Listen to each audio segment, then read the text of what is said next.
Right. Jeez. So they've been emailed. So they've been emailed. They've got it in another sheet, and then they've been invited. And...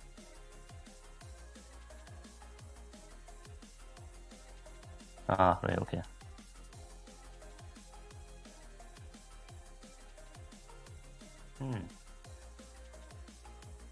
Yeah. Yeah.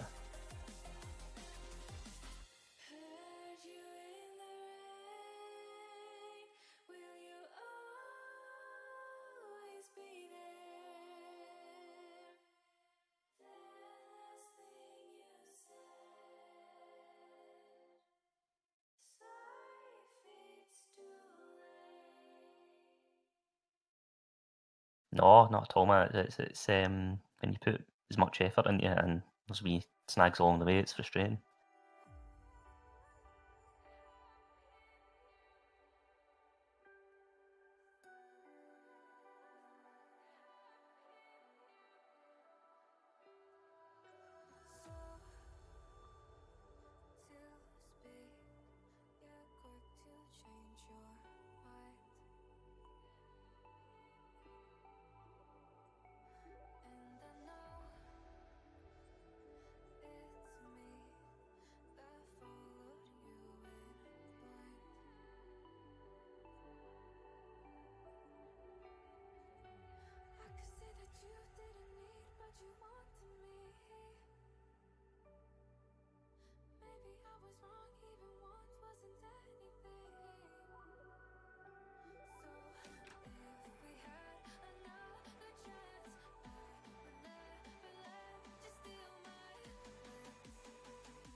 Okay, cool.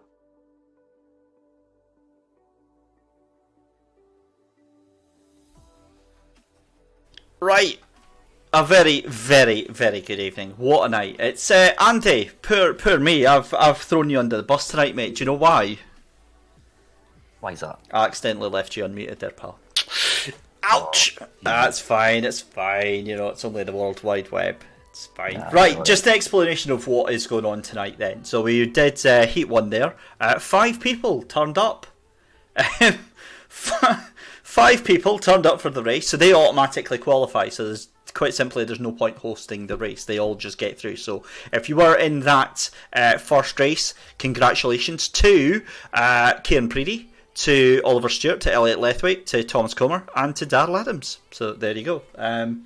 Yeah, not much more to say about that. Also, apologies in the break in transmission. At the appropriate time when we're all stressing about 5 people turning up, my internet also decides to crap out as well. So, yeah, no. Tam Hamill, yes, it's only our viewers getting smaller, you know.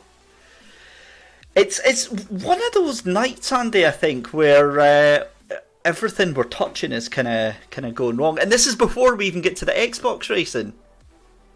Yes. I don't know what to say. I tell you what, no, going into Heat 2, I think we've got potential for a very, very exciting race because, of course, we have scheduled the top 3 in the championship in this one, all competing for a place in the final. So, yeah, I think we spoke a little bit earlier on about the challenges that this track will present, and again the secret of getting a time on the board first and foremost, and we got a little glimpse of that in the kind of first heat, with not many drivers getting a time on the board until the last 30 seconds or thereabouts. So if you can get a lap on there that's clean, nice and early, that gives you the confidence, because then you know you've got you know you've got time up there, and then you can really push rather than going all out from the start and then putting yourself in a difficult position with only a few minutes to go. Well, talking of a few minutes to go, that is exactly what we have got here. We have got 10 out of the 15 drivers that we are due to get in. So I've got the unenviable task of trying to figure out who we don't actually have in here just now. We've got, let's have a look here. I'm just going to talk to myself while I try and figure this one out. Finlay Brunton is somebody that we are missing just now. We'll get him in, because obviously he's a big player. In fact, there he goes. Just as we mention him, he shall arrive. We have got Alan Gordon, we've got Andrew McIlvright, we have got Finlay Brunton, we've got Glenn Alcock, we have got Craig Blake is in here. We have also got David Geen, I think. In fact, no, we don't. We'll make sure we invite him. Fraser McNeil is not making his way into this one tonight, so we will end up actually only having 14 drivers, so that's looking a wee bit better. So we'll just be a couple of minutes. But right, we spoke earlier on about you actually trying out the track. What's your favourite part of this circuit? I tell you, my least favourite part is the first sector, the Dunlop curve and thereabouts. Because if you've been it, you've got to drive around the whole lap and then start again. So absolutely not that part. But I think the Porsche curves. I think that's the real challenge. I think you've got to get the car nice and stable, because it's very tempting, I feel, to carry lots of speed on entry, and then all of a sudden the car's getting a little bit uneasy and getting out of shape.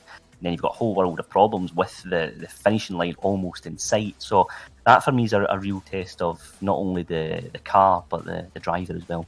Yeah, that's a great point there. So I'm just having a look through the rest of the list. I think the one other person we're missing at the moment is Dave Noonan, Swimfins 1. So we'll send him another quick invite just now, and then we will have to get the session started.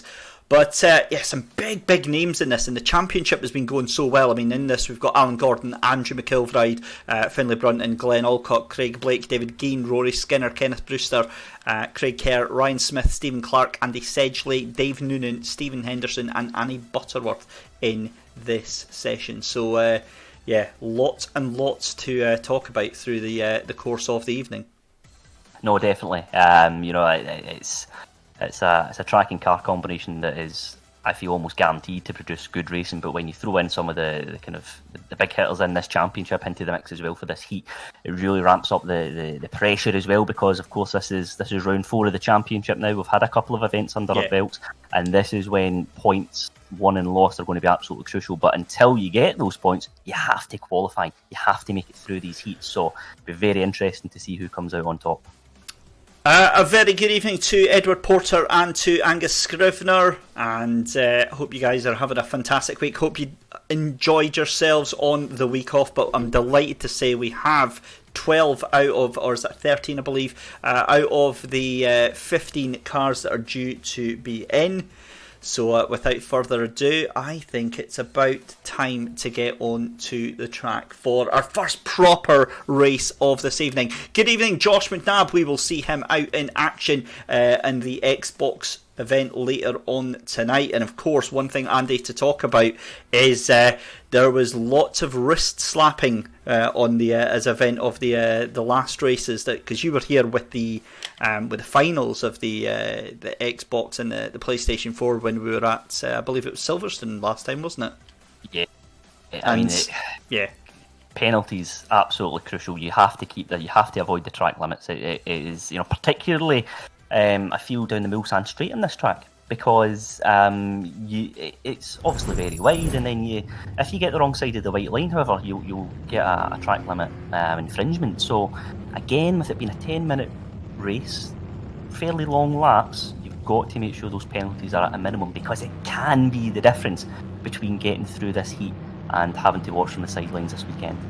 Excellent point. Very, very well made. Andy Elson joining me in the virtual commentary box for round 4 of the SMRC eSports Racing Summer Championship. We'll leave you for a quick minute. We're going to go and top up our juice. We suggest you do the same. 10 minutes of qualifying begins now.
So here we are then on board with Craig Blake and Andy. Just during the break there, you were telling me it's the slipstream off these cars is quite impressive.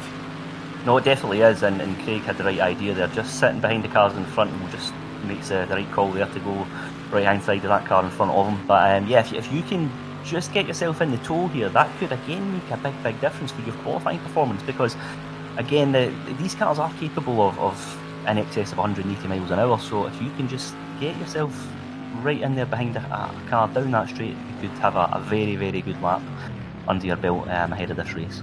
8.466 miles is the distance around here at Circuit de la Sarthe, aka Le Mans, and an iconic track, and it's so good to see that we've got some cracking racing away to take place. 6.5 minutes left to go, and obviously the cars will just be embarking on their very first fast lap. We see Finlay Brunton making his way. I think, is that through the Porsche curves there?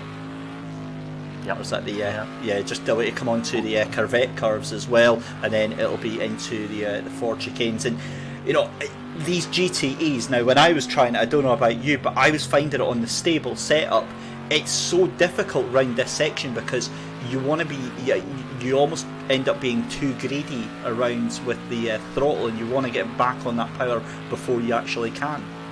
Yeah, exactly. I wasn't brave enough to try it on loose, because I had the exact same thing. I had it in stable, and I'm thinking, surely not. You know, the back end of the car does get quite lively. And as we were saying, when you get to that point in the lap, you're just thinking about get over that start finish line, get the lap time on the board. And yeah, as we're watching Finlay Brunton there, just slowing down. I wonder if he's waiting for a car to come in front of him so he can get so he can follow him around, and then get a time on the board earlier on. Of all the places to slow down, though, that's because he's now ruined his next lap as well, and he's going to have to get oh my goodness me, as we see Dave Noonan with all sorts of cosmetic damage on that car. So that car is pretty much beached. I don't know what he's done there, but it is, as I say, and that looks to be on the exit. Is that Arnage that he's done that on?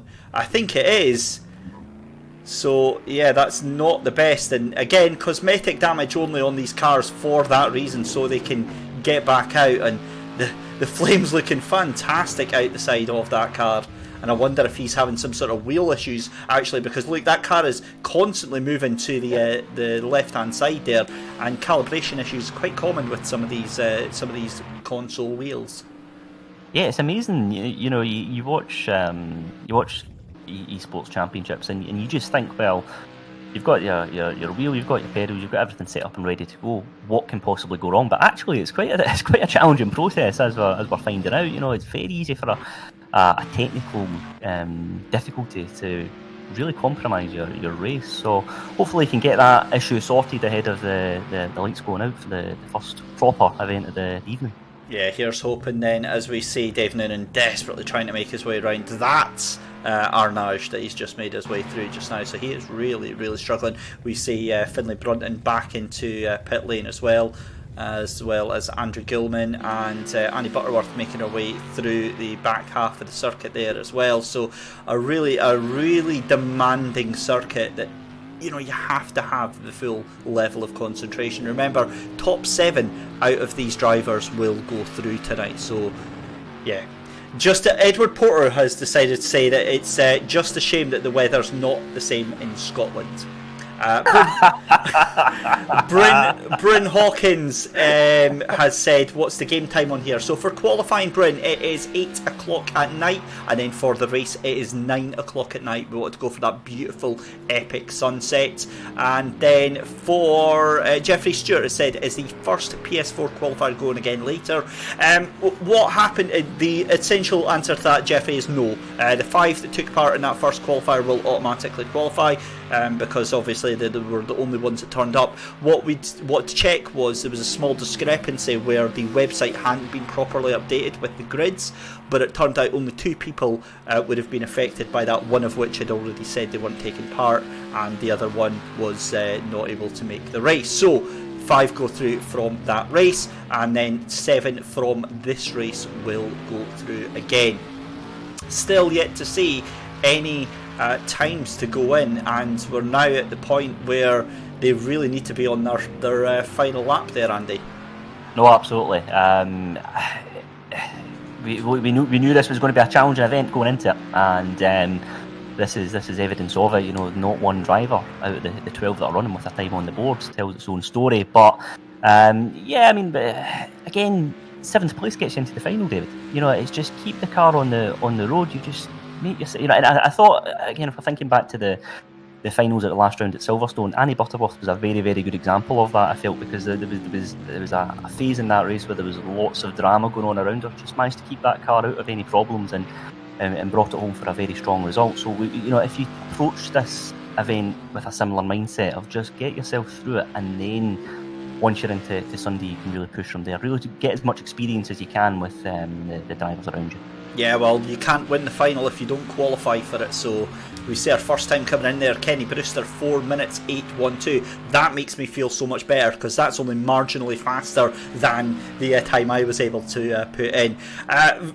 Edward Porter, fantastic news. Edward Porter getting his race marshal pass this weekend, so he is part of the Orange Army. Congratulations, well done, Edward. Very, very worthy cause, and we absolutely love every single one of the Orange Army. Without you guys and girls, racing just wouldn't happen. It's one of those things that we don't say it like an empty gesture. We literally mean the racing would not happen if it wasn't for you brave guys and girls out there and decide to sacrifice your weekends and let us go play with the cars.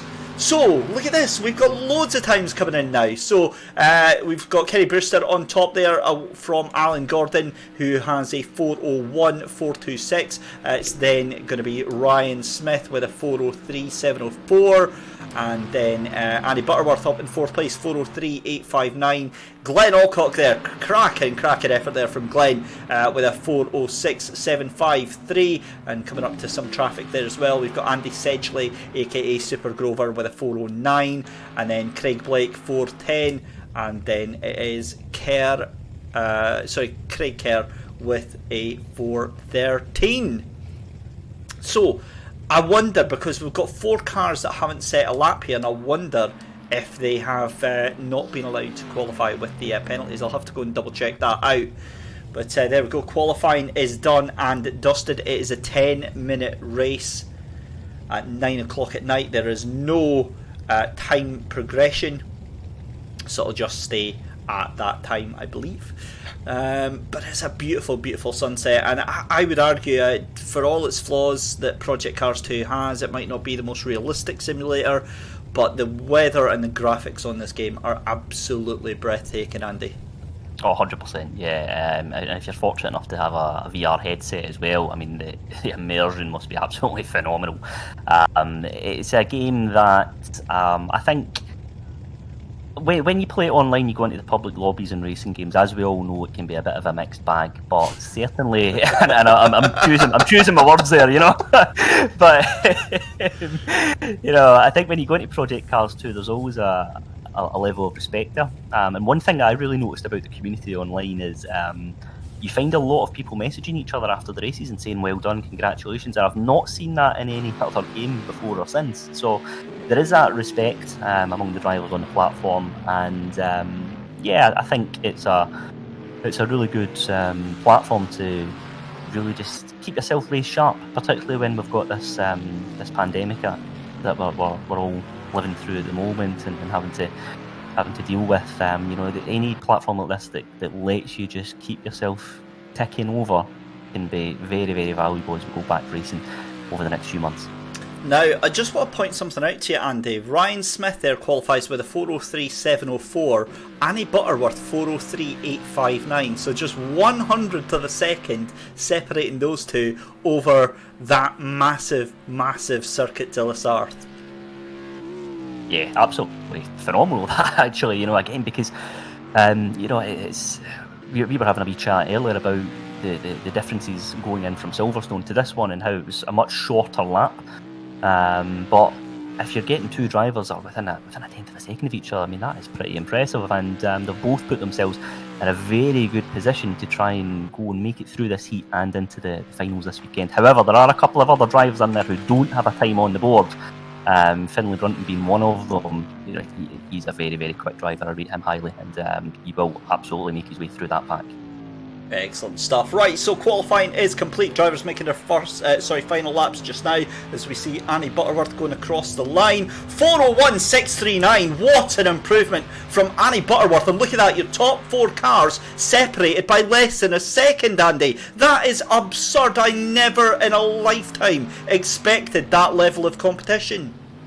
No, definitely not. And you know, it's a testament to the effort that the drivers have been putting in ahead of this one. You can tell they've been taking this event pretty seriously in the build up to it, and to get lap times in like that, you know, is a real statement of intent from a number of drivers, and the stage is set for a fantastic opening event. That is absolutely huge. So there we go then. Alan Gordon from Kerry Brewster, Ryan Smith, Annie Butterworth and Glenn Alcock. Craig Blake with Andy Sedgley 6th and 7th. And then in 8th place, Craig Kerr. 9th place is going to be Finlay Brunton. 10th place at the back of the grid is going to be Andrew McIlvride. And then it's Stephen Clark at the end. Here we go then. Race number 1 of the evening, since we got robbed of round 1 for the PlayStation. The lights are on at Circuit de la Sarthe, 9 o'clock. The sun is setting and away we go. It's a fantastic start from P4 on the grid, and already up to 3rd place is Annie Butterworth, up to 1st place already. What on earth? That's a huge start. Is that going to be a jump start for Annie Butterworth there, Andy? I certainly hope not, because that was absolutely sensational from Alan Gordon. Sorry about that. Alan Gordon just taking out contact there with one of the cars behind him, and that is Glenn Alcock caught up in that one again. Terrible luck there for Alan Gordon. And let's get back to the action up front then. In fact, let's have a look, see if there's any penalties come up. We'll find out if Annie Butterworth jumps into pit lane. But at the moment, it's Annie Butterworth from Kenneth Brewster in 2nd place, and then Ryan Smith. That is your top 3. They are within a second of each other. Then it's Craig Blake. Then you've got Andrew McIlvride, Craig Kerr, and a huge battle going on. Stephen Clarkey up the inside, as well as Finlay Brunton tries to get involved with that battle. 4 wide down the street! Oh, that could have ended in tears, Andy. That could have ended in tears. I was just, my eyes darted down to the bottom right of the screen, and I'm just seeing lap time invalidated for track limits, because again, you think you can go 4 wide, but you risk picking up a penalty as a result. You've got to keep the car in between those white lines as the cars make their way around the first chicane. Yeah, this game is absolutely brutal for slowdown penalties, and look at this battle. This is amazing stuff here. This is testament then to the SMRC eSports Racing Summer Championship as they go down the straight here, side by side, almost 4 cars wide. It is 4 cars wide. Can you believe what you are seeing, ladies and gentlemen? This is thrilling stuff down into the chicane. Surely somebody's got to give, and it is Andrew McIlvride that gains out of that one. And look at that, Finlay Brunton makes it around as well, but Craig Kerr has binned it at the 2nd chicane there. I am literally on the edge of my seat right now, Andy. Oh, this is only the first lap. Back with your leaders though. 3 cars within 0.3 of a second then, as Kenny Brewster takes the lead from Ryan Smith, and Annie Butterworth loses it on braking for the corner there, tries to pull herself back in. Oh my goodness me, I am going to have no voice at the end of tonight.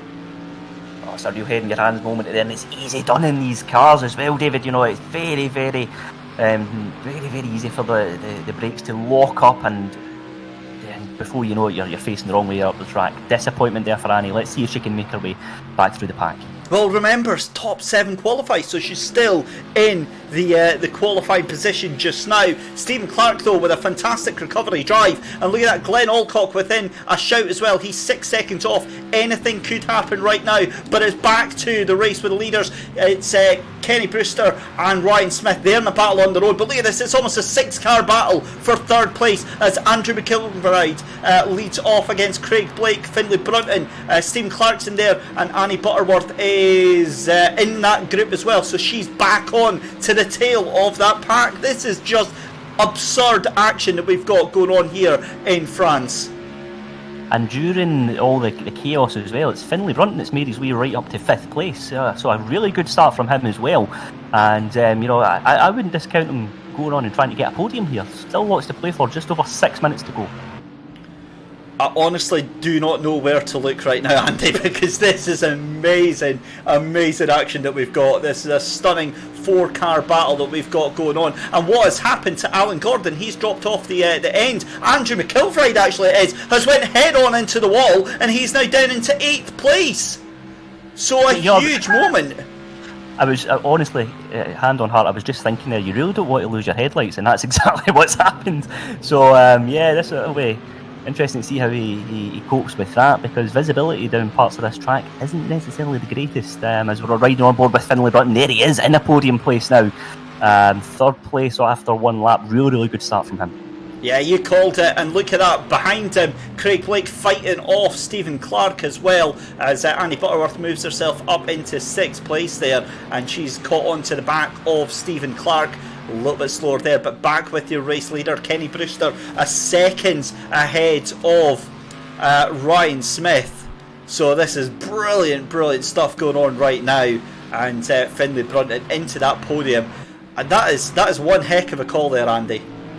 Yeah, well, he's certainly made a great start, but as I said, it's very easy to pick up penalties or bin the car altogether here. So I'm just watching as well, Kenny Brewster leading the race. He's got a gap of 1.4 seconds, so he's out that slipstream range now. So can he move on and build from there and get that nice cushion between him and the chasing pack?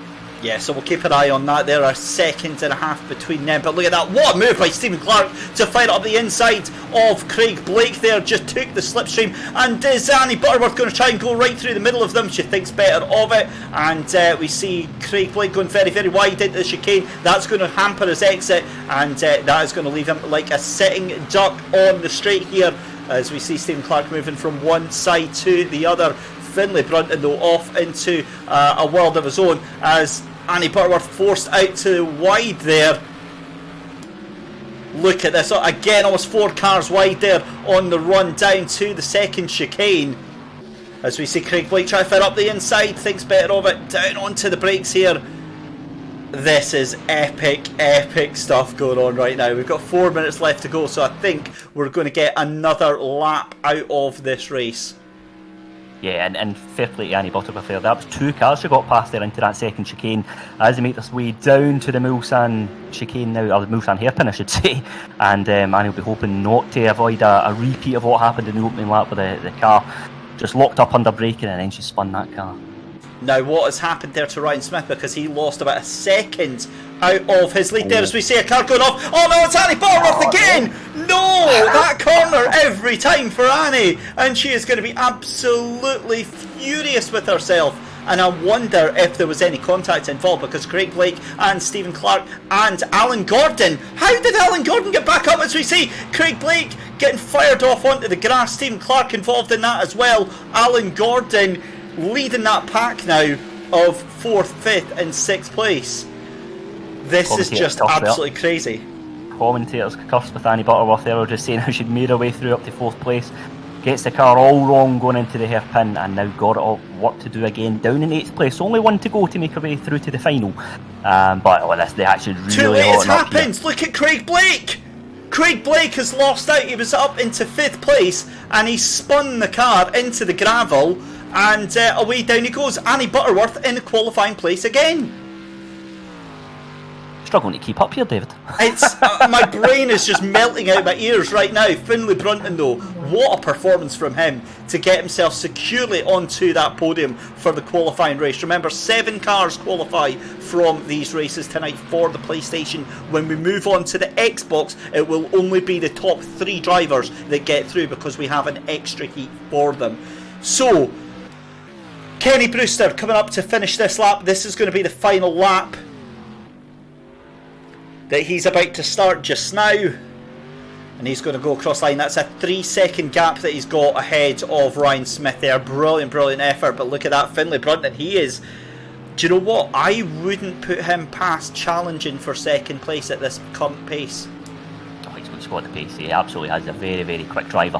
Had a very composed race as well, as I would say, because remember, he didn't even set a time in qualifying. He just made his way through the pack right into podium contention, he'll be more than happy with that. But of course, if this race has taught us anything for this fourth round of the championship, anything can still happen. So I wouldn't be surprised if we see a couple of drivers making their way up and down the order.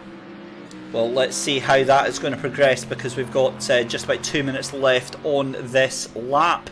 It's still Kenny Brewster from Ryan Smith, then it's Finlay Brunton in third place, and just behind is Alan Gordon. Now hang on, how has he managed to catch up so quickly to Finlay Brunton there? Let's have a look here, because I wonder if we've got some penalties on the go. In fact, no, we don't. So I wonder if Finlay Brunton has had a bit of a moment there, because he's now starting to lose time hand over fist to Alan Gordon in third place there. In fact, yeah, he is, because he's fallen off the back of Ryan Smith as well. So this is huge.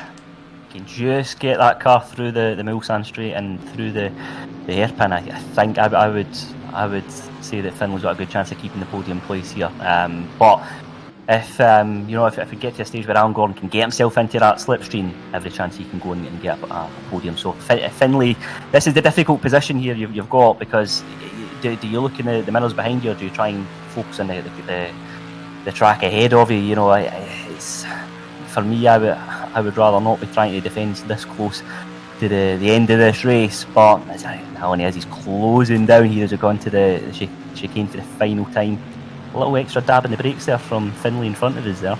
I wonder if he's just starting to feel a little bit uncomfortable in that car, because he's now caught right back up by the group. Excellent spot from Peter Robertson. There is, of course, a 1 second penalty for Craig Blake. We didn't see that on the penalty screens, but when I said that was not intending him in the conversation. However, look at that. Alan Gordon now has got a penalty as well. So Alan Gordon with a 1 second time penalty. If he can get past Finlay Brunton and get a second up the roads, yeah, that might actually happen. A challenge with half a lap to go. It really is. Although, this is the part of the track where it really starts to narrow as well. Trying to make your way through the field is very, very difficult. Oh, he's done it! Oh, there he is. He's through. Oh, that's amazing pace that Alan Gordon has got right now, and Alan Gordon actually catching up on Ryan Smith as well. So this is stunning pace. He's almost 2 seconds a lap faster than the car in front of him. So Alan Gordon charging down. He's got about a quarter of the lap to go, as we see Kenny Brewster making his way through the final half of the circuit now. He's only got about maybe 6 corners left to go. But look at this. That gap is now down to 1.8 seconds. Shades of Lando Norris here from the weekend, isn't it? the time penalty. that was incredible stuff. So we'll see, it's now up to 2 seconds, but Alan Gordon really, really hustling that car. Something awesome, brilliant to see. But of course, he's still got that 1 second time penalty, so that's really going to put paid, I think, to him trying to get second place there. So this is awesome to see. But let's have a look further down. In fact, actually, no, let's stay with your leader, because Kenny Brewster now coming into the final couple of corners here. He's coming into the Ford chicanes here for the PlayStation 4, the final PlayStation race of the evening. Across the line comes Kenny Brewster, a well-deserved win there. Ryan Smith in second place, ahead of Alan Gordon, who's going to lose out that third place to Finlay Brunton, because he didn't have a second of a gap. So Finlay Brunton, against all odds, takes the final podium place. It's going to be Alan Gordon in fourth, fifth place for Stephen Clarkey, and then in sixth place is Andrew McIlvray. But look at that, Annie Butterworth, being in the kitty litter twice, still survives to make it on to P7 and the final qualification spot on that. P8 is Glenn Alcock, P9 is going to be Craig Kerr, and then P10 is going to be Andy Sedgley.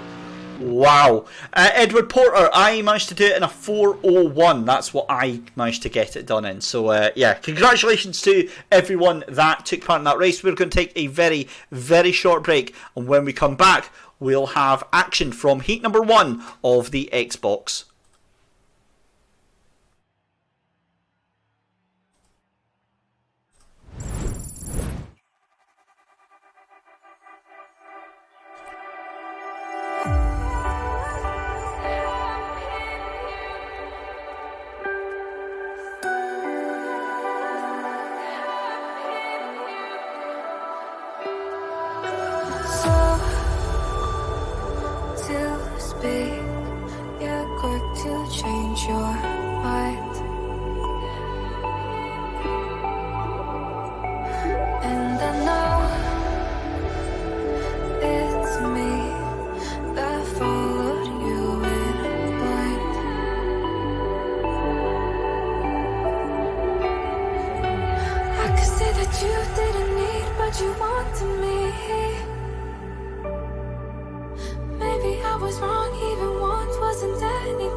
want wasn't anything.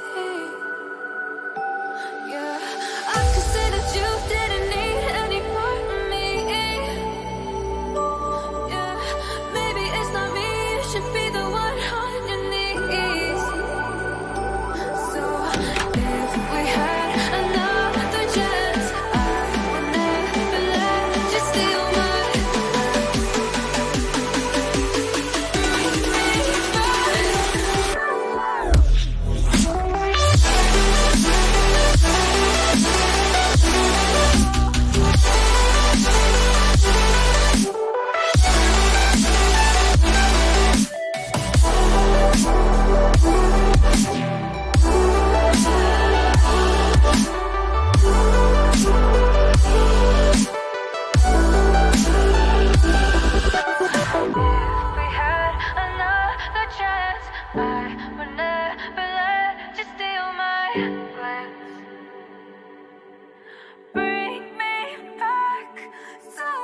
if we had another chance.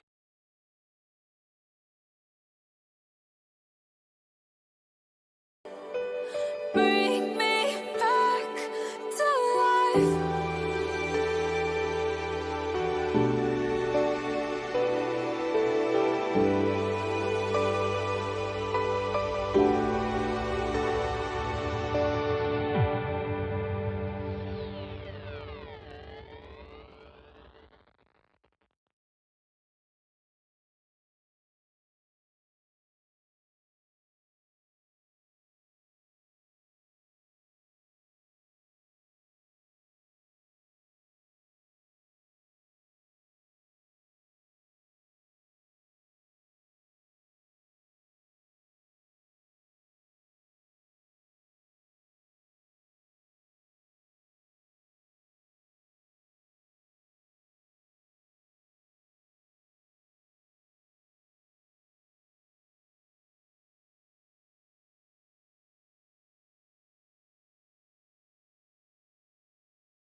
So welcome back then. Heat 1 is about to get underway for qualifying. This is round 4 of the SMRC eSports Racing Summer Championships. We had 10 cars scheduled to be in this race. We've sent out 10 invites and only 6 cars have appeared. A couple of drivers, I just remembered, had said that they can't make it tonight.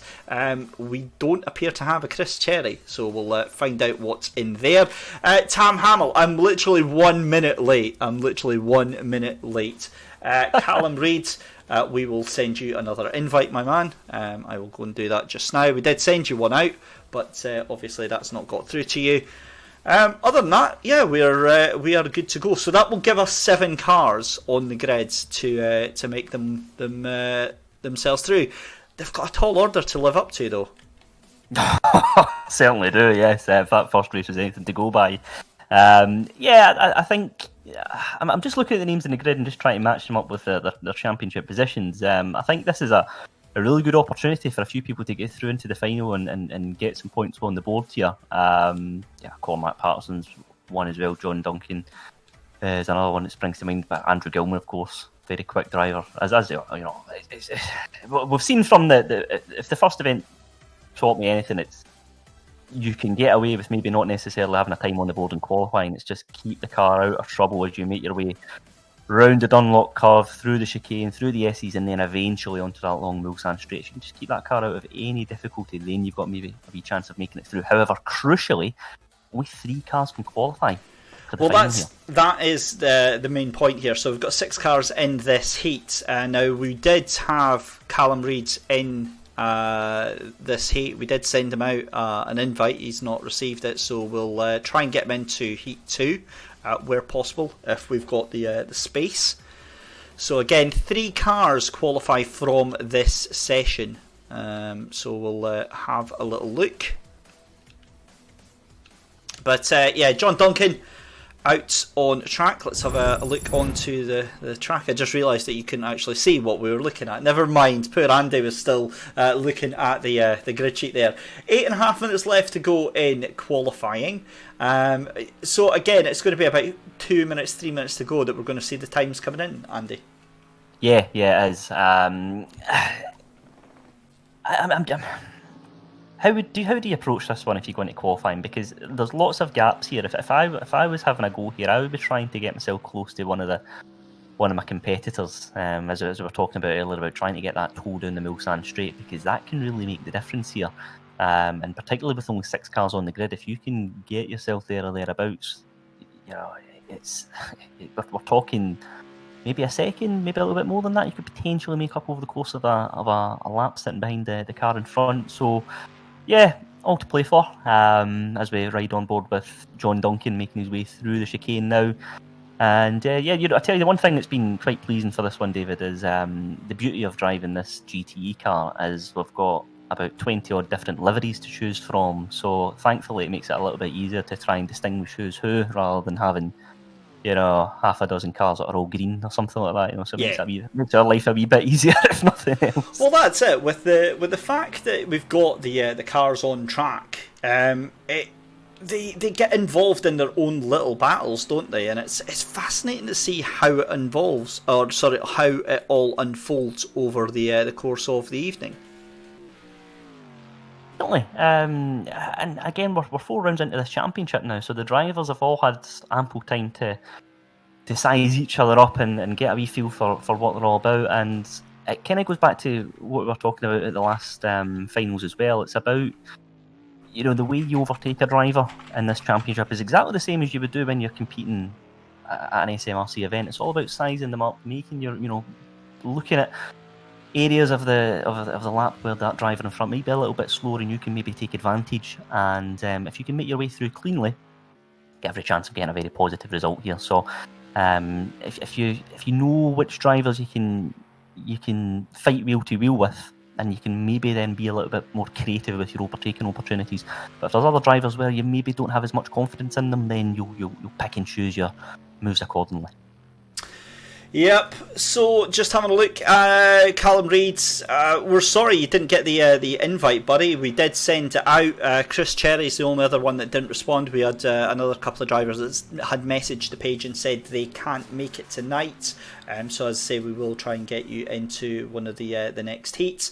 6 cars out on track at the moment. No, so just to remind you, on the Xbox, because we're doing the extra heat. So the PlayStation has 2 heats, so 14 go through. The PlayStation can handle 14 drivers. But on the Xbox, we're having to restrict it to 10 or less drivers per heat to go through to the final. So only 3 drivers from each of the 3 heats go through, making 9 finalists that go through on Sunday. So that's how that will happen. So the Xbox slightly different, isn't the top 7, it's just the top 3. Hence we've got 3 out of the 6 cars here, because if it was top 7 then obviously everyone would go through and we'd just probably abandon this heat.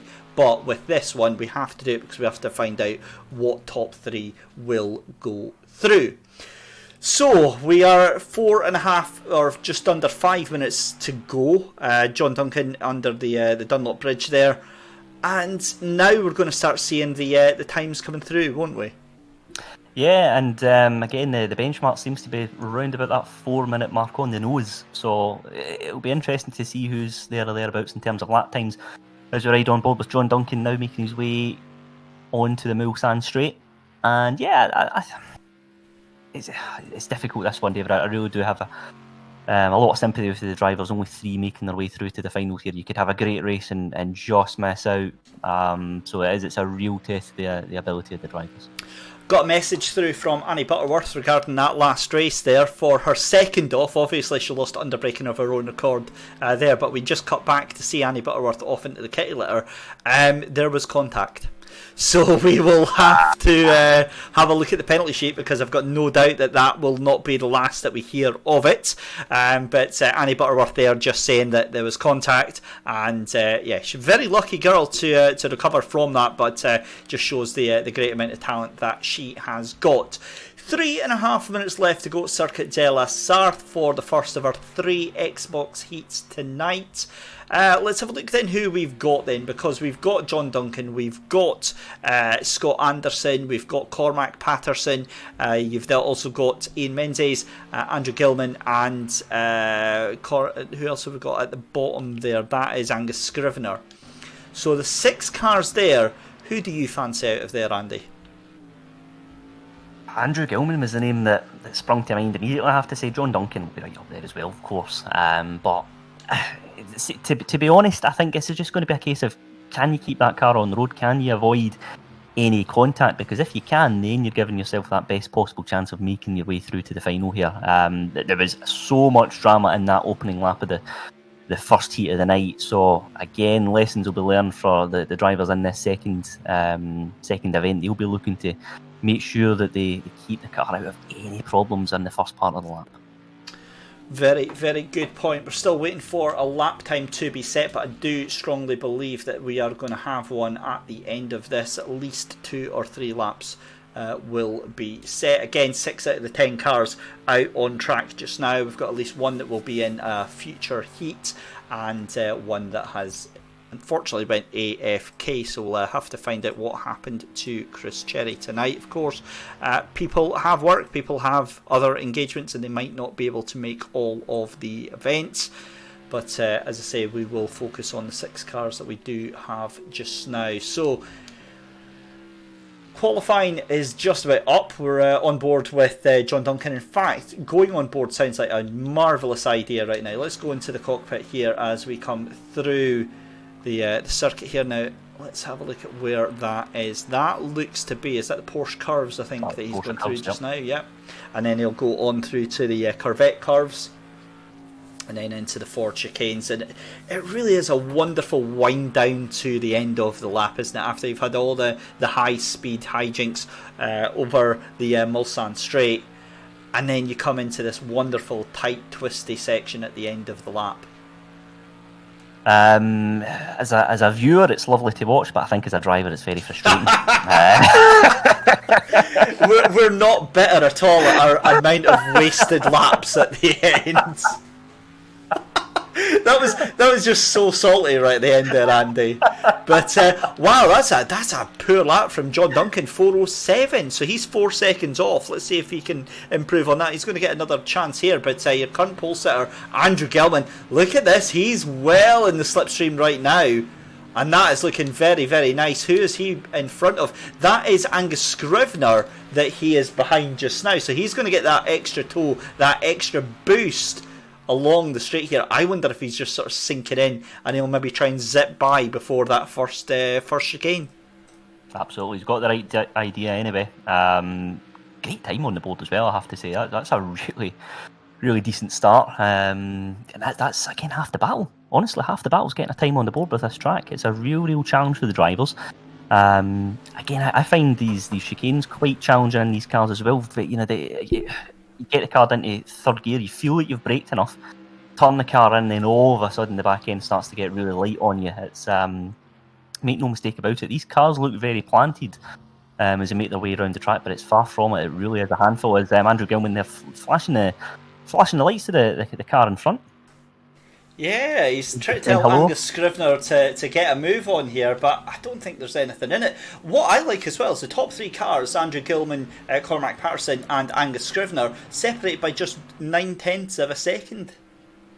Again, the action's nice and close, isn't it? It really is, and again, it's a testament to the drivers and the seat time that they're putting in here as well, because again, of course, this is a different car we're competing with at this event. They've been used to those Genettas up until this point. Now we're going to a much quicker piece of kit, so it's all about again learning the ins and outs of that car and how to maximise performance over the one lap.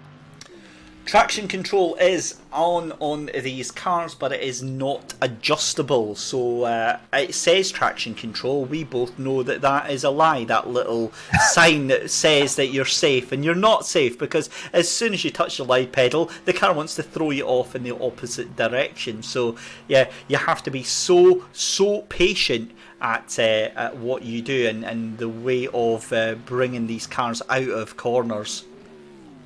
Peter Robertson is referring to my occasional Murrayisms. Oh my goodness me! As we see Andrew Gilman absolutely losing it there. That was wow. Can we just talk about that wonderful physics there as the rear spoiler does, like those the trees that have the little parachutes that come off them, the little seeds. That was what that rear wing just did there. Floating in the air there. Wonderful physics there. So safe to say Andrew Gilman's not going to be improving on his lap time there.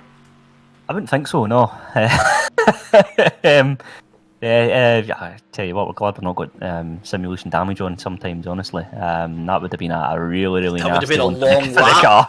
Yeah. It's always kept entertaining. You're so political with your answers. Look at that, as we see Scott Anderson just destroying what's left that carbon fibre virtual spoiler on that car. That is now off into the crowd as a memento, but Scott Anderson really wants to try and make a bit of an improvement on his time, as well as John Duncan. What has he done to himself? Look at the damage on that car. He's come a mischief, as well as we see Cormac Patterson make an improvement on there. He's just 0.2 of a second. What can he do across the line this time just now? Cormac Patterson goes to the top, 4 minutes, 0.828. Angus Scrivener improves as well, 4 minutes and 2 seconds. And then it's Andrew Gilman into pit lane, 4 minutes and 3. So here we go then. We've got a couple of cars left on here. What can John Duncan do out of the final chicane just now? Across the line for John Duncan, 4:04.631. So an improvement, but not enough. It's all down to this man here now, Scott Anderson. In fact, do we still have Ian Menzies? Ian Menzies still didn't set a time there. But Scott Anderson comes through the final chicane. He is going to be the last man across for qualifying. And across the line in... It's like Top Gear, this, holding you at suspense. 4th place, 4:03.145. So it is Cormac Patterson on pole from Angus Scrivener, Andrew Gilman, and then it's Scott Anderson, John Duncan, and Ian Menzies. Wow. Edward, Cormac has not promised us anything tonight as we head over to the circuit and we are ready to go racing. Those cars looking absolutely beautiful. Andy, any final thoughts before we get racing tonight? Cormac Patterson couldn't have timed that any better there. You know, right at the end of the session, he goes and puts that car on pole position, and you know, the rest of the pack that'll be in the back of their mind here as the lights are about to go out. Great time for him, but can he make it count? Here we go then, the lights are on and the lights are off. A brilliant start there for Cormac Patterson. It's Angus Scrivener alongside, but look at that, Andrew Gilman also in that battle as well, and Scott Anderson up on the inside there. And this is going to be very, very tight. You just know it already, as we've got a car running a little bit wide on the entry to the corner there.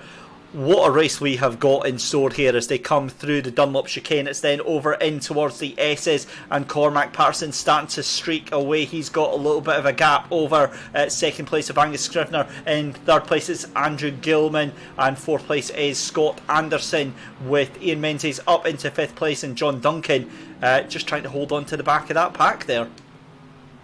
Yeah, really good start, nice and clean. The cars all make their way down the Mulsanne straight, and that's exactly what they want, because again, it's still all to play for here. If you get yourself into trouble at the Dunlop chicane, you're really making life difficult for yourself. But I tell you, one man who isn't, Cormac Patterson, really good start, over a second of a gap now as well. Crucially, that gets him out that slipstream range. So really good start for him as Andrew Gilman's come under a little bit of pressure into the first chicane. Yeah, side by side on the entry towards it, and there's contact! Scott Anderson puts Andrew Gilman off on the entry to the first chicane there, and really there was more room for them to have been doing that. Oh my, you get the feeling that is going to be a huge protest coming in at the end of the race there. So Scott Anderson moves himself up into third place, but that means John Duncan is up into fourth place there. So I've got no idea how that one's happened, but he's now 3 seconds off of qualifying. Look at that, a dive up the inside there, and there's contact as Angus Scrivener outbreaks himself and goes straight off into the wall. Oh, here we go. You knew it was too good to be true. Now, what has happened there? John Duncan is up into the qualifying position, as we see Scott Anderson is now down beside Ian Menzies. Oh my goodness me, it's all gone up in the air right now, hasn't it? So it's still Cormac Patterson in the leads. And let's have a look at Angus Scrivener. So there's a great point. Tam Hamill, traction control is optional. All the mod cons are allowed and on. Cormac Patterson driving without any aids whatsoever. Phenomenal, look at that. Almost 3 second start as well. I'm just thinking about John Duncan there. You know, he started at the back of the pack. Again, as we've been talking about all night, kept that car out of any problems, and he's now in a prime spot for qualifying for the finals this weekend. Yeah, so further back, and we see Ian Menzies fighting off, or trying to catch up rather, to Scott Anderson and Andrew Gilman. That is just disaster for them. Their race is over from the looks of it, providing nothing happens to JD Bear, to John Duncan. And Cormac Patterson setting an absolutely exemplary record here for the first stage of the race. As we've got that is Tapeable Puma, that is Ian Menzies who spun it, and I'm just trying to get an idea of where that was on the track that he did that. I think that might have been Indianapolis. Oh, and he's really struggling. Has he done any practice on this track, because he didn't set a qualifying time? I think that we have seen the end of his race, so not the greatest, but time coming down now between Scott Anderson and John Duncan, so the gap is now 6 seconds, so we'll have to keep an eye on that one, Andy. Yeah, definitely. You know, Cormac Patterson, you'd be hard pressed to find a better opening lap than this, I think, tonight. That was a really, really good start. He's kept that car out of trouble. Great lead there he's got over Angus Patterson. Really, really good stuff there. But again, this is the part of the race where it becomes mental. You know, you've got track position, but can you keep that car out of any difficulty? You know, it's very, very easy. As we've found time and time again, these cars are still a bit of a handful, and particularly when you've not got any assists on, that makes life even more difficult. So credit to him, really strong start, but can he keep it up? Well, let's go and treat the audience then. Let's go on board with your race leader, Cormac Patterson, and what we'll do is, as he comes onto the Mulsanne straight, we'll mute the mics and you can just enjoy the sound of the engine as it makes its way over the Mulsanne straight.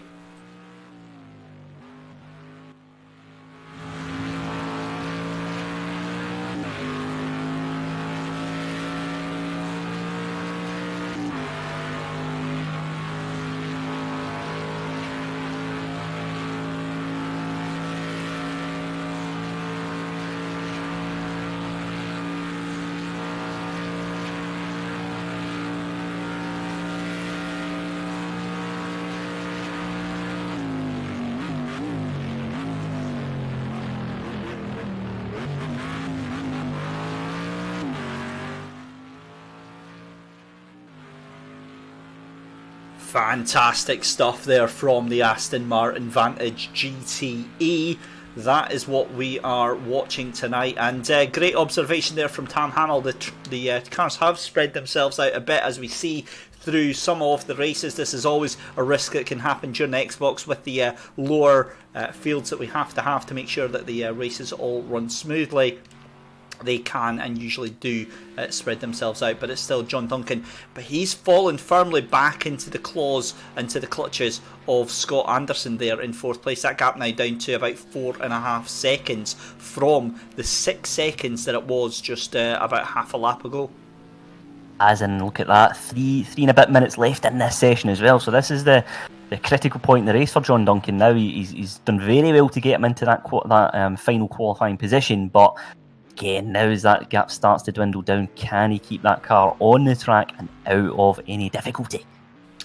That gap between 1st and 2nd place between Cormac Patterson and Angus Scrivener now 4.5 seconds. It did come down slightly, but it looked like a fantastic exit out of Arnage for Cormac Patterson, and Angus Scrivener doing a very good job to hold on to 2nd place there.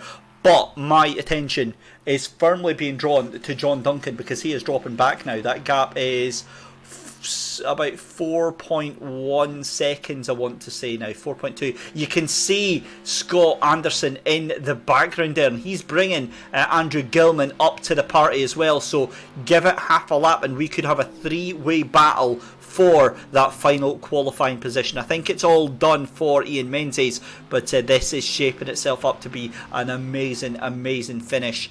And this is starting to get a little bit exciting here. It certainly is, Scott Anderson's just gradually reeling in John Duncan now, and he's still got time on his side to do that. And again, if he can just get the car around this tricky section of the track as we start to make our way through the final part of the lap, around the Porsche curves, and then into the eventually that. I always think the 4 chicanes is a good opportunity, but it's also very easy to bin it, because I think you look at all the runoff area around about it and you think, right, I'll try and straight line these as much as I can, but again, very easy to unsettle the car there and put yourself into real difficulty and compromise your next lap. For me, I struggle finding the braking point with that, because you've got the pit entry on the right hand side, and you've got all these different sorts of markings. It's very easy to get confused and just completely miss your braking point into that first chicane. Thankfully, the first chicane is a little bit more forgiving than the second one, but by which point you've scrubbed off most of the speed. But have a look at this now. What was a 6-second gap between John Duncan and Scott Anderson with Andrew Gilman in tow has now become a 1-second gap with the final lap we are on just now. This is awesome stuff. John Duncan's last lap there, 4:07. Scott Anderson was a 4:03, and Andrew Gilman was a 4:02. You couldn't write this stuff up. No, but this is perfect for John Duncan though, because if Andrew Gilman keeps putting in that level of pace, what that's going to eventually do is put Scott Anderson under pressure, and then his focus shifts towards defence. So John Duncan might not be the quickest over the one lap here, but if he's got those 2 cars behind him scrapping it out, that might be the difference between him securing a place in the final this weekend. So they come on to the Mulsanne straight there, and it looks like Andrew Gilman is firmly in the toe of Scott Anderson. If he can make this move done by the chicane, he then has John Duncan all to himself, and this boost of speed is going to throw him right onto the back of John Duncan.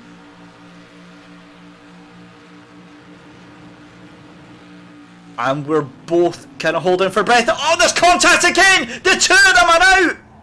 Huge contact there, and that was so silly! I have no idea why that needed to happen, but Scott Anderson and Andrew Gilman have ruined their races. And that is absolutely breathtaking, Andy. I have absolutely no words for what I just saw there. Commentators curse. We were just saying that John Duncan wants the 2 cars behind him to start scrapping. That's exactly what's happened. Disaster for both of those drivers, and that means that John Duncan is almost certainly booking his place in the finals this weekend. And more afters between the 2 cars here, and I think that is Scott Anderson letting that car go through, unless he's got a time penalty as well. Let's have a look. Yep, 30-second time penalty for Scott Anderson. And what that'll have been is, we saw this a lot in Silverstone, and it took me about several days to find out what this was. If you bump a car off and the game perceives you to have gained a place illegitimately, you've got a certain amount of time to let that car go past you. And if you don't, you get a 30-second time penalty. And that gets added on to the end of the race for you. So, yeah, that has just absolutely destroyed Scott Anderson's race. I've got to be honest, right, I'm going from the limited recall that I can do on that. I don't think that was Scott Anderson's fault. I don't think it was necessary. Yeah. Honestly, I just think, did both drivers maybe get a little bit nervous under braking? Perhaps. But it just looked like, they'd lined each other up, and they could have certainly both made their way around that corner, was my gut instinct. Just felt like a really, really avoidable incident, and it's a shame because but we've got some great action here between the pair of them as Andrew Gilman. Oh, jeez. That's not what you like to see. So Andrew Gilman went into the barriers there, ran wide at the corner, and that wasn't deliberate catching Scott Anderson on the exit of that corner there. The car just ran round, span round, spat out from the barrier, caught into Scott Anderson. This has been a race to forget for those two. It really, really has been. As we see the fact that Ian Menzies running at the back of the field might now not be last. He will be absolutely delighted with that one. Oh, absolutely. He's got a full set of headlights on that car, if nothing else. That's does make a difference this time of night when the cars are racing. If you can see your apex a little bit clearer, those little marginal gains all add up. It's a shame, as we watched Cormac Patterson take the checkered flag. He's not put a foot wrong, and he deserves his place in the final of this competition. He certainly does. So it's going to be Angus Scrivener in second place, and John Duncan takes that third place there. Wow, what a race! My goodness me. Okay, so as you can notice, ladies and gentlemen, we are running a little bit behind schedule tonight, and we're running about 15-20 minutes behind schedule just with all of the incidents that we've had. So we'll take a very, very quick break, and when we return, we'll have heat number 2.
Xbox Heat number 2 of round 4 of the SMRC eSports Racing Summer Championship, and we are getting the server started up. We've got 7 of the 10 cars due to be in this heat. In fact, we've got 6. We've got one from the previous one, Callum Reid, who wasn't able to make it into the previous one. We've got him in this one, so we've got 7 cars on the track.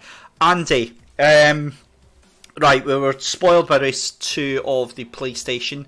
Xbox wasn't as good, but I mean, still 3 places to play for in this heat.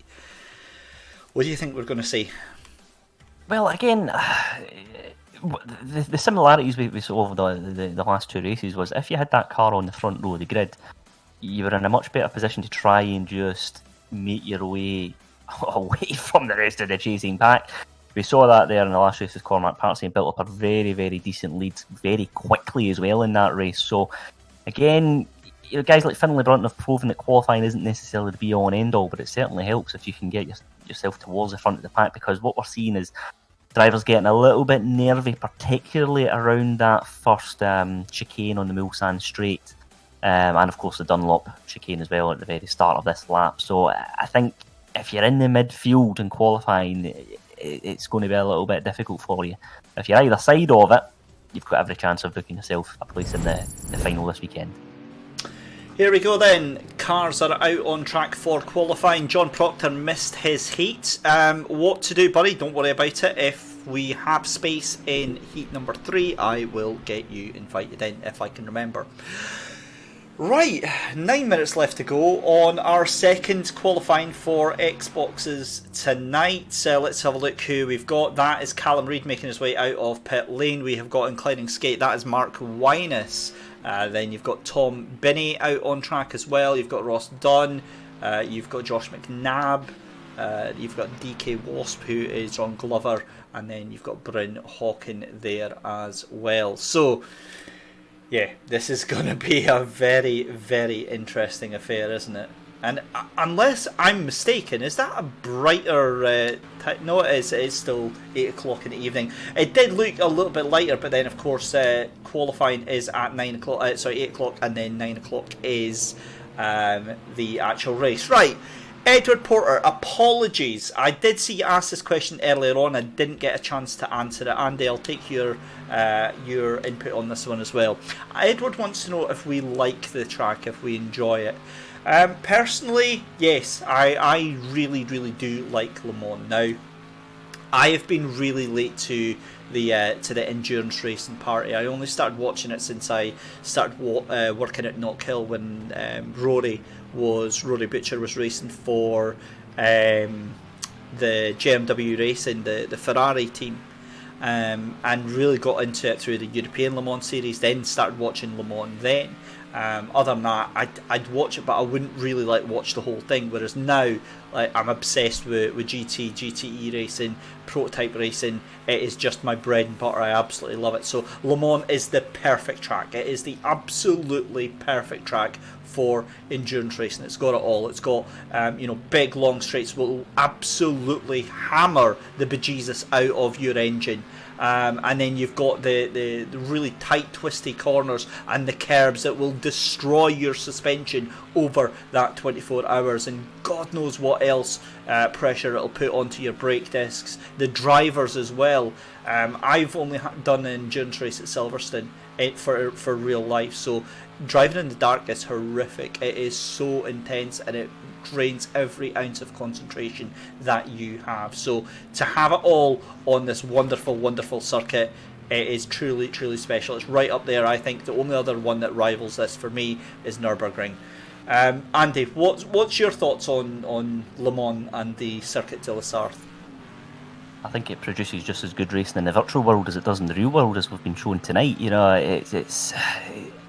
It's got a little bit of everything. Almost kind of like what you were saying with the Nürburgring there as well. There's a really nice mix of testing corners throughout the lap, and it's one of those iconic venues, isn't it? Of course it is. It's up there with the likes of the Monaco Grand Prix as well. It's Fernando Alonso, of course, who's in the news today after announcing his return to Formula 1 with Renault. He was very keen to go and get the Triple Crown. This is a race and a track that is one of the top tier ones in motorsport. I certainly enjoy it, and I think I've got full respect for the drivers in the current era, and of course the days gone by, who are able to maximise performance out of their cars over such a challenging lap. It really is. I would love to go. I would love to go and watch the event in real life. I know a fair few people who have, and they talk very, very highly of the experience. I think that would be really good to go and see as well, because it's a beautiful track, really. Let's be honest. I love this part of the track as well as it comes through the start-finish line. Really, really, you can sense the atmosphere almost. As we're riding on board here with Bryn Hawkins. Great track, and it's just what more can you say? It's one of these iconic venues in all of motorsport. I think that sums it up very, very nicely indeed. And of course, we've got to give a big shout out to commentator at Knockhill, Duncan Vincent, who within the past couple of years is now one of the pit lane reporters over there for not just Le Mans but the WEC. So fantastic to see, and we look forward to seeing him in his little cycle helmet over in pit lane, hopefully in September. Back to tonight though, 4.5 minutes left to go. Let's have a look then. So it's still no times on the timing screens. We're looking around about 4 minutes as a fast lap. That's what we've been looking at, but 3:59 if anyone can break under it. We did have one that said 3:59, but didn't actually come up on the timing screen. So we'll have a look and see how that one all pans out. But 7 drivers in this one, Andy, and they're all spacing themselves out. I'm quite hopeful that we get a decent race this one. I think we will. I really do think we will. As we're following Josh McNabb here, he's one to watch. A very, very talented driver as well. So I think he's one who will certainly fancy his chances of making it into the top 3 and booking his place in the finals this weekend. Right, I'm just writing all these down so I can bring them back at a later point.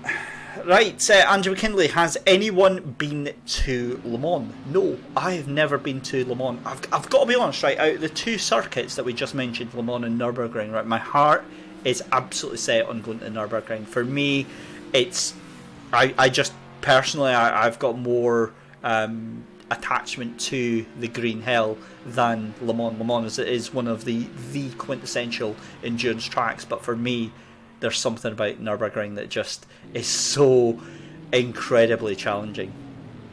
I think you were meant to say Le Mans though, really, since we're racing here, weren't you? Yeah, Le Mans. Oh my goodness me! Huge contact there as we see Josh McNabb getting into all sorts of bother there. That was Ross Dunn who spun at the corner, tried to rejoin, and that has ruined Josh McNabb's lap. Now that is a big moment.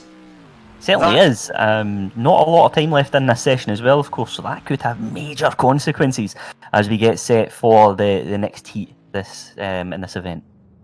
So let's have a look as we see that is Callum Reid really struggling under braking there. We saw that was where Annie Butterworth came into issue, that particular corner there, and he managed to get through no problem, but you see the car squirreling about under braking onto I'm pretty sure that was Arnage there, but manages to tell the tale. In fact, no, that was actually Mulsanne. The Mulsanne corner that he had that problem with, because the only reason I can tell that is because you've got that slight jink to the right, and then you've got another jink to the right here, because he's coming up to Indianapolis just now. Yeah, this is a very, very important part of the track as well, and I think in these cars, as you make your way around that sweeping right-hander, it's very easy for them to get unsettled as well. So, do you take the approach of trying to carry as much speed as you can into Indianapolis itself, or do you try and get the car settled? Maybe just lifting off the throttle or a quick dab in the brakes just to make sure it's nice and balanced, get the car around the corner and then into Arnage and onto the final part of the lap. Yeah, Porsche curves up next, and that's what we're going through just now, under the Porsche bridge and then into this wonderful fast flowing section of corners. Now for the first 3 laps that I did on my tour around the track, I took way too much speed into that first right-hander. It's incredibly deceptive, isn't it? You think it looks from the vantage point, it looks a lot easier than it is, and the car just goes straight off. Definitely, yeah. It's a very tricky track, as we were talking about, and that's what makes it the perfect venue, I feel, for endurance racing, because it's about, you've got to beat the race. It's just, and David, as well, you've been involved in an endurance race, so you know about the risks that can spring up at any point during the event. Yep, that's exactly the point. Let's have a look then. So it is DK Wasp, that's John Glover up at the top of the timing screens with a 408. That's immediately been beaten by Callum Reid, 4:02.284. And Josh McNabb did get across the line, so he is now on his final lap, so he will get to go there. It's a dash of the brakes, so I don't know if he's maybe just backing out of this lap. I wonder if he's maybe just had enough, because it is only visual damage that is on these cars, and these drivers do have to remember that, because you could see maybe a crack in the windscreen and think, oh, it's starting to play a bit funny, but of course it's not. It's actually just the way that it is going just now. Let's have a look, and Josh is he's definitely trying, but we'll have to wait and see, because that is time run out just now. And just have a look. Tom Binney is the driver we've not really spoken about too much through the qualifying session. He did fairly well in Silverstone, but really yet to make a mark on the championship here just now. And I think all the cars are going to make another lap through here just now. As we ride on board with John Glover here, and he's one who has, of course, set a time on the board, currently sitting second at the moment, but of course he'll be looking to improve on that. That looks like a 4:08. Yeah. So he's a better driver than that. Yeah, there's definitely more absolutely in the tank, but it's just a case of, how far do you want to push this? Let's have a look. Bryn Hawkins down at the bottom there as well. He didn't get a lap. I think he was involved in that accident with Josh McNabb as well, because he's just behind Josh McNabb, who is coming through. That was Mulsanne corner, so which means that he is going to be making his way round towards Indianapolis and Arnage. Just now, it's nice when you can actually start to recognise the corners here. Definitely is. It's a beautiful track, and I really like the call as well to have the racing later on at night as well. Just adds a little bit of little bit of glamour to it all, doesn't it? You know, it's very easy, I think, when you're racing on console just to go, 1 o'clock start for everything, but just to watch these cars make their way around this track a little bit later at night, yeah, something special, isn't it? And that's why we love this track. I think the technical term for that, Andy, is a little bit of sun.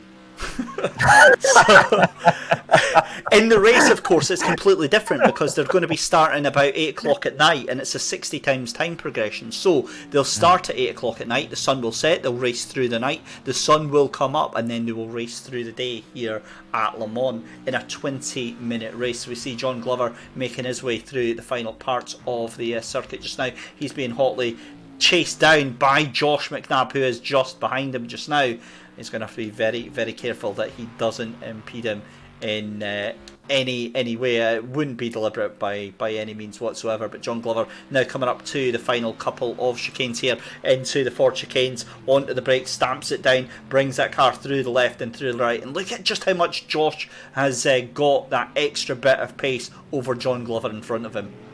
Certainly, he's real. I mean, look at that, right up he's alongside him as they go over the start-finish straight there and past as well. Yeah, he's certainly got that Aston Martin Vantage GT dialed in. He's got that car to his liking, and let's see if he can extract the performance out of it and make it count in this race.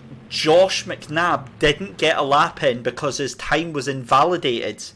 I wonder if it was coming across the chicanes there, he was just a little bit too keen, and that sends him right to the back of the grid. So Josh McNabb doesn't get a qualifying time in just now. So this is how your second race for the Xbox shapes up. It's Callum Reid from John Glover, Ross Dunn in 3rd place, Tom Binney in 4th, Bryn Hawkins in 5th place there, 408.162, and then at the 6th and 7th on the grid is going to be Inclining Skate. That is, of course, Mark Wyness, and then it is Josh McNabb at the back of the grid. Well, that's a turn up for the books.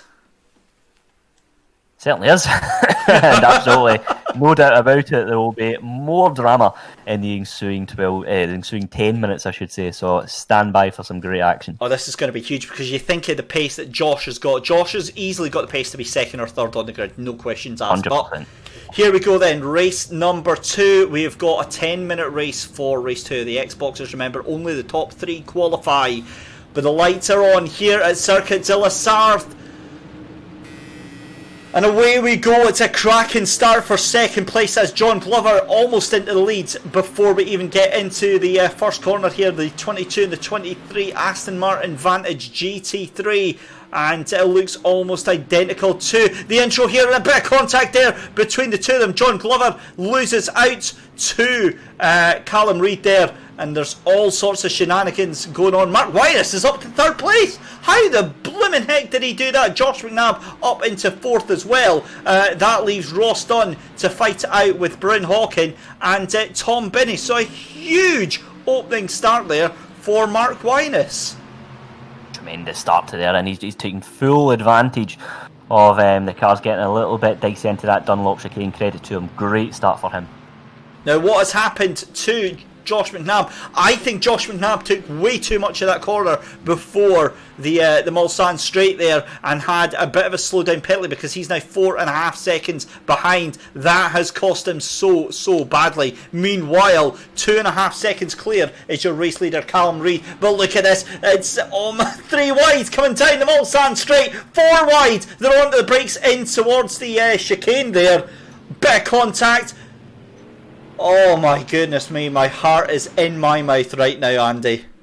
Bit of contact, but they've all made it through crucially, so this battle allows to fight on another day as they race down to the 2nd chicane and then into the hairpin, all to play for. Really good start, I think, there from Mark Wyness, but again, of course, still early days. Again, he's got 3-4 cars all round about him trying to make their way through. Now look, that's how you're supposed to do it. Bit of contact there, oh my goodness me! Up into the air and rolling. That, I think, is Ross Dunn. Or was that John Glover? Let's have a look there. as the cars making their way round Bryn Hawkins. It was John Glover that went up into the air, and the Xbox car strikes again. The cars are recovering. So that was John Glover, Ross Dunn, and Bryn Hawkins caught up in that contact. And I was literally, the words were about to come out of my mouth, Andy, that this is how you do it. That is much more respectful driving. And one of the drivers just broke themselves into the corner, caused the contact, and yeah, you hate to see it, don't you? No, and that's the risk you take when you're travelling at such speeds as we are. You know, we're dicing around the 180 mile an hour mark. You've got 3-4 cars abreast into a tight chicane. You know, it's a bit deceptive, I feel, particularly in that second chicane as you do the initial left, and then it's a kind of long, tricky right-hander, and it's one of those cars. It's one of those ones where the car gets upset quite easy, and unfortunately, a couple of them coming out worse for wear. Right, let's have a look at this, because I'm going to lay it on the table right now. If there is no more drama, I think Josh McNabb has got the pace to take second place. He's currently 6 seconds behind the leader, but he's 1 second behind third place, and he's 2 seconds behind second place. I firmly believe he's got the pace to take second. But again, actually taking that, Andy, is going to be a different matter. I completely agree. You know, we were speaking ahead of the race, and I thought Josh McNabb's one to watch here. We know he's got the pace, but the challenge he has is avoiding these slow down penalties, and we saw it just at the end of qualifying. Maybe got a little bit too eager around the 4 chicanes. You've got to respect the limitations of the track and ensure that again, remember these are the qualifying heats. It's just about getting yourself through to the final. You don't want to take too many risks. Just be there or thereabouts. You don't need to go for the win. Third place will do. But Josh McNabb, he's certainly got the pace, and he looks quite comfortable in that car as well, I would say. He certainly does. Tom Binney there going very, very wide in towards the Ford corners there, and I think he's going to have this position in a matter of moments. Is Josh McNabb. That gap to the leader now down to 5.8 seconds, so that gap was 6.5 seconds, so Josh McNabb is even taken on the leader there, who did a 4:05.749. That was a first lap there for Callum Reid, who is currently leading us round the track. But what a fantastic race we've had here so far. There's your leader, Callum Reid, 3.5 seconds ahead of Mark Wyners. Mark Wyners up into second place. That's we can't overlook that. No, Mark's done really well. Again, he's got 2 cars behind him, scrapping it out for third place as well. So that plays into his hands. That allows him to build up the advantage. Tom Binney! Got it wide. Tom Binney loses it on the exit of the corner there, tries to get around the corner, and the car just over-rotates itself. Sorry, Andy, you were saying.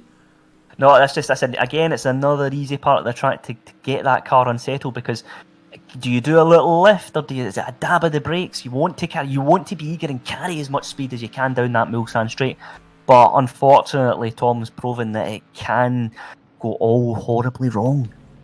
Certainly can, and that's exactly what has happened there. Tom Binney actually retires from the race, and that is such a shame. Richard Smith, it is Andy Alston joining us in the virtual commentary box tonight, making his welcome return after 2 weeks ago at Silverstone.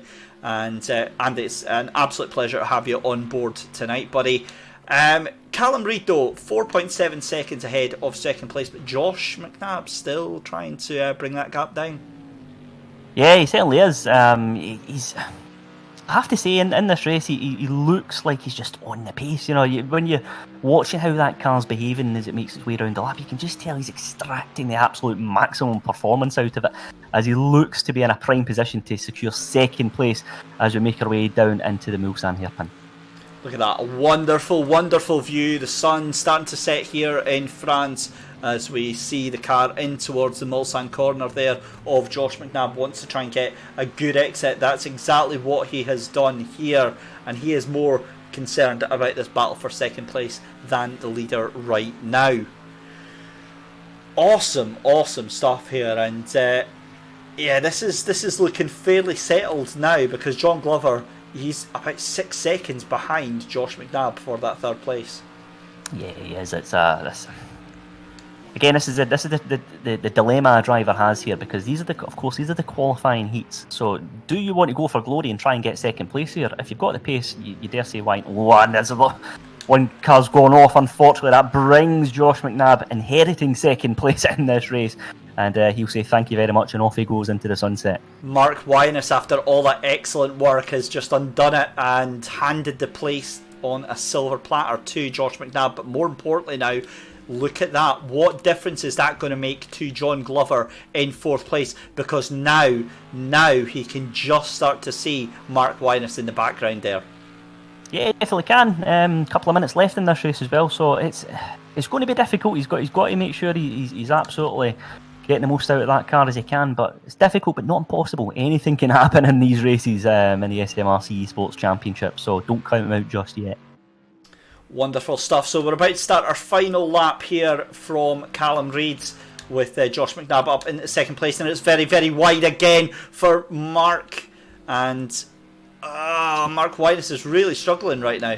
No, it's not been a good lap at all for Mark, unfortunately. He had such a great start to this race as well, but something there has gone wrong for him. Maybe he's not feeling comfortable with the equipment he's using, or he's just not quite dialed into that car. But it's a shame, because he had a really, really promising start as well, but he just managed to hand over second place of the race to Josh McNabb. So a minute and a half on the clock, but in reality we've got another 3 minutes left to go, 2.5 minutes on top of that, because obviously we've got the end of the lap there. Josh McNabb 0.4 of a second faster than your race leader. It's not going to be enough to catch him up, but it just shows what could have been, because if Josh McNabb had got that qualifying time, there is no doubt he would have, if not been taking the lead, challenging very, very strongly for it. Well, he knows exactly what he's got to do on Sunday. You know, that's the lesson here. He's got the seat time, he's got the experience in this heat, he's learning from that. And if he can just dial in that car in qualifying, just make sure he's staying within the restrictions of the track, then he's put himself in a prime position to try and go on and get maximum points in the championships, because he's sitting in 5th place at the moment, or joint 4th I should say, with Cameron Evans on 60 points. If he gets a good result over the weekend, then there's no reason why he can't move himself into the top 3 and beyond. It's amazing what just a couple of good races can do for your championship. Let's go back on with Josh McNabb, and he has well and truly brought that gap down there. I think Mark Wyness had another moment coming into the chicane. We'll keep on with Mark just now and keep an eye on him, but he is really struggling to get any sort of pace out of that car, Andy. Yes, I'm racking my brains as to what would be causing it, David, because he's looked very, very good, I think, up until this point. But just maybe it's a momentum thing. He's just feeling that he's not as confident in the car. I'll tell you exactly what it is, Andy. So there's 2 setups these cars are allowed to choose. There's stable and then there is loose. Now loose is normally the better one to take, because it's normally a little bit sketchier, but it's much, much faster. However, in my experience when I was driving it, the loose setup is horrifically twitchy in terms of oversteer, and I wonder if we're seeing Mark Wyness just struggling to take that under control, and that is what's allowing John Glover to catch up so fast right now. No, you could be absolutely right. It is, and you've got 2 settings here, and that again, that's the beauty of the championship. It's one or the other. Some tracks you might be able to as you say, you can use the loose setup and be able to get the most out of the car, but again, there's instances where you might be better off playing it safe, particularly in these qualifying heats. Yep, so we're just watching Callum Reid coming through the final part of the circuit. If there's any development between 3rd and 4th place, we will absolutely switch right back to that, but it's only fair that we have a look at Callum Reid through the final parts of the circuit. And that gap is starting to come down even further between 3rd and 4th place now. It is just 1.5 seconds now between those two. You can see John Glover just in the background there as they come through the later stages of the circuit. I think that is Arnage, isn't it? It is, because they're into the Porsche curves now. So this is starting to get a little bit twitchy now. 1.2 seconds between these two. Meanwhile, your race leader is down off through into the Corvette curves. He's going to be coming up to the Ford chicanes very, very shortly to finish the race. A fantastic, fantastic achievement for Callum Reid. A wild card in this race because he couldn't make it into round 1. It's going to be Josh McNabb in second place. But look at this. Hunting. Only a couple of corners left to go between John Glover and Mark Wyness. Will anything happen to them? But we have to switch our attention to race 2 leader Callum Reid. Comes out of the final corner and wins the second qualifying heat for the Xbox. Josh McNabb in second place goes across the line, and I think it is just going to be Mark Wyness. A stunning performance by Mark Wyness to hold on to that third place despite all that pressure from John Glover in fourth place there. A brilliant, brilliant race, Andy. Yeah, definitely well done to Mark. I wasn't too sure if he was going to be able to hold on there, I have to be honest, but fair play to him. But again, there's the lesson in there. He's managed to book himself into the finals this weekend, but does he want to make sure, we're talking about that setup earlier, is he 100% happy with that car? I'm not too sure because he's a very, very quick driver, and it'll be interesting to see how he gets on this weekend. Excellent. We'll take a very quick break and we'll be back with our final race of the evening.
Bring me back to life. If we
We are getting ready then for our final race of the evening here at Circuit de la Sarthe and the qualifiers for round 4 of the SMRC eSports Racing Summer Championship. That is who we are due to have. We only have 7 cars actually making it out onto track.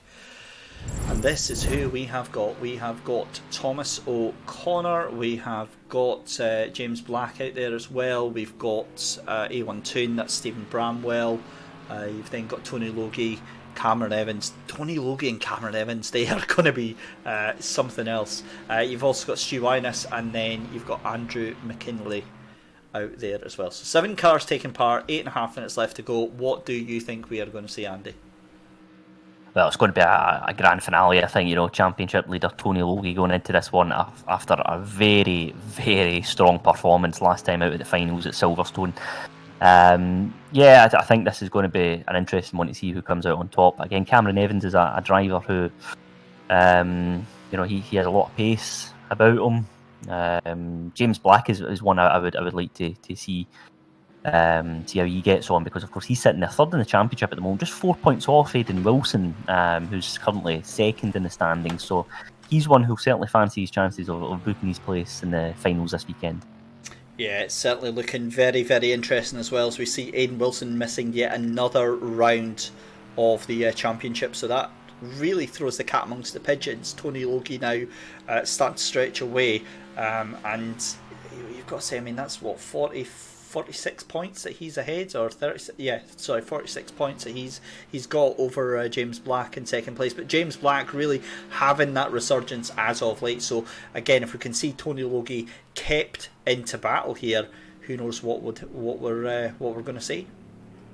No, absolutely. I think honestly, last time out at Silverstone, I was so impressed with the way he handled that car. I just felt he looked like a very experienced driver, almost, who was just totally comfortable, just managing the pace of the race, and very, very hard to pick any flaws in his overall racecraft. I thought he certainly set the standard in the Xbox last weekend, or a fortnight ago, I should say. But can he repeat the feat? Of course, there's a very different set of circumstances here. A very challenging track, a very demanding car as well, as we've seen so far tonight, and the pressure will be on to ensure that he books his place in the final this weekend. Another man that the pressure is on is Thomas O'Connor, who we're watching here at the tender young age of 52 years old, proving that gaming is age is no limit. I've got no idea if he is or not, but I'm in a group chat with him, so I get extra bonus points if look, and he's binned it. He was listening, and he's oh man, I better stop that. Right, sorry Thomas, we'll move on. Oh, that was amazing. Right, Cameron Evans. How do we move on from that? Cameron Evans, yeah. He's another strong contender, but again, it's having that consistency, Andy. Yeah. I mean, look, Cameron's pace is absolutely not in doubt in any way, shape, or form. Very, very quick and competent driver. I think it's again what we were talking about last time out at the finals, David. It's about extracting the maximum performance out of the car, but it's also about extracting the maximum out of the platform that we're racing on here. It's about knowing the intricacies of the track limits. It's about knowing where you can maybe take that little bit of the curb that you might not be able to get away with in the real world, but you can exploit it here and get an extra wee tenth or so onto your lap time. It's the kind of the dark arts almost of the Project Cars 2. If Cameron can really just take full advantage of this, that'll see him elevate even further in this championship. And conversely, the opposite is true as well, whereas maybe you'd get away with nibbling a little corner in real life. Project Cars 2, we've mentioned it before about how notoriously strict. In fact, we both fell foul of this on the Mulsanne Straight. I know, I mean, we can't even drive the car in a straight line, do you know what I mean? Yes. Maybe that's less about the penalty and more about our driving ability, isn't it? Yeah, it's the frustrating thing with the game. I think particularly when you do play it online, I found my own experience where you get the warning that says words to the effect of slow down, but then you're like, how much does slow down by? If you play like Gran Turismo Sport does it quite well, it just gives you a set penalty, then you take it at a predetermined point at the track. If you ignore the limits sometimes when you play in the public lobbies in this game, it just hits you with an automatic penalty. Yeah. But sometimes you're almost better taken rather than if you get hit with a 2-second penalty. Yes. You're as well just waiting. Do you know that way? Because if you slow down in real time, you end up compromising your lap. You end up losing a couple of positions. Then before you know it, your race is ruined. So the perfect example of that is Monza Turn 1. Sometimes you're better just avoiding that absolute carnage that is that circuit. So having a look at James Black just now. Now he's having a decent lap so far. I want to find out who that is just behind him. I've got a feeling that might be it's Stu Wyness. I'd love to pretend that I knew that was who it was, but I had to literally flick through all the cars just to find out. But Stu Wyness, he's in a good position right now because he's in the tow of James Black, and James is a fast driver. He certainly is, and again, this is the time of the session where we'll perhaps begin to see some representative qualifying lap times come up on that leaderboard. James Black, I think, will be right up there. He'll certainly fancy a chance. But look, this is what we were talking about earlier. Can you just sit behind a car, get their toe and therefore benefit in terms of lap time. So good to see a little bit of strategic driving, as long as they don't have any coming together, of course. Well, I thought that little warble in the voice there was for Stu Wyness as he wiggled the car under braking into that corner here, but both cars looking absolutely pinned as Stu Wyness looks to the outside, but he's wanting to stay in that clean air and stay in that slipstream to get that little turbo boost from James Black in front. And I think you're absolutely right, we're going to start seeing times coming in the next couple of seconds, and if anything, I think Tam Hamill in chat has got it absolutely spot on. I think we're definitely going to see sub 4 minutes. Aye, yeah, I would totally agree with Tam. I think he's bang on the money here. But we've seen the times tumbling down gradually over the course of the night as well. And I think even sometimes that's maybe the benefit of being later on in these heats, because you're watching the drivers. You're kind of learning from their mistakes is the wrong. I'm trying to be diplomatic, not say mistakes, but you're learning where to keep it. Keep it neat and tidy and not do anything silly. And you're also looking at the times across the board and where you are in the hierarchy of that. But I'm going to jump in for just a second, Andy. Cameron Evans, 3:57.602, has been beaten by Tony Logie, 3:57.605. My God, that is just unfathomably quick. Credit to Tam, he's called it. Superb times, And I tell you what, it means we're in for another cracking race here, David. It's really, really strong performances. And again, what's that? A 1/10 of a second split in the pair, and of course they're going to go round again for another lap.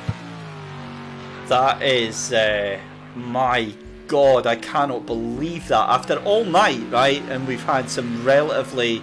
And in fact, is that Tony Logie taking a little bit too much there? No, he's still on it. So, he's certainly on it. But 3:57 after the night we've had, we thought maybe a 4 minute was a fast lap. To take 3 seconds off of that time, I mean, that's incredible, Andy. Absolutely stunning. Absolutely stunning. To have it from one driver, I think is impressive enough, but to have it between both Tony Logie and Cameron Evans is a testament to their ability as drivers. And Tony's just put the car in the pits there. He's quite happy with that lap, but Cameron Evans, he's going out again. He's determined to go and secure pole position for this final heat here tonight.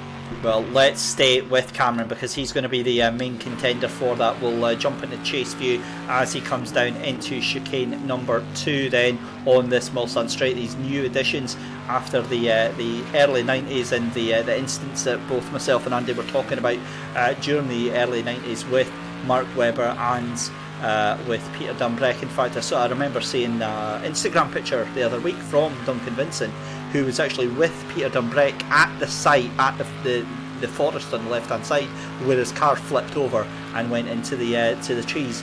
I don't know about you, but I'd never be wanting to visit that place ever again. No, I wouldn't. I can't say I'd be too keen either. But it's the racing driver mindset. They're just absolutely.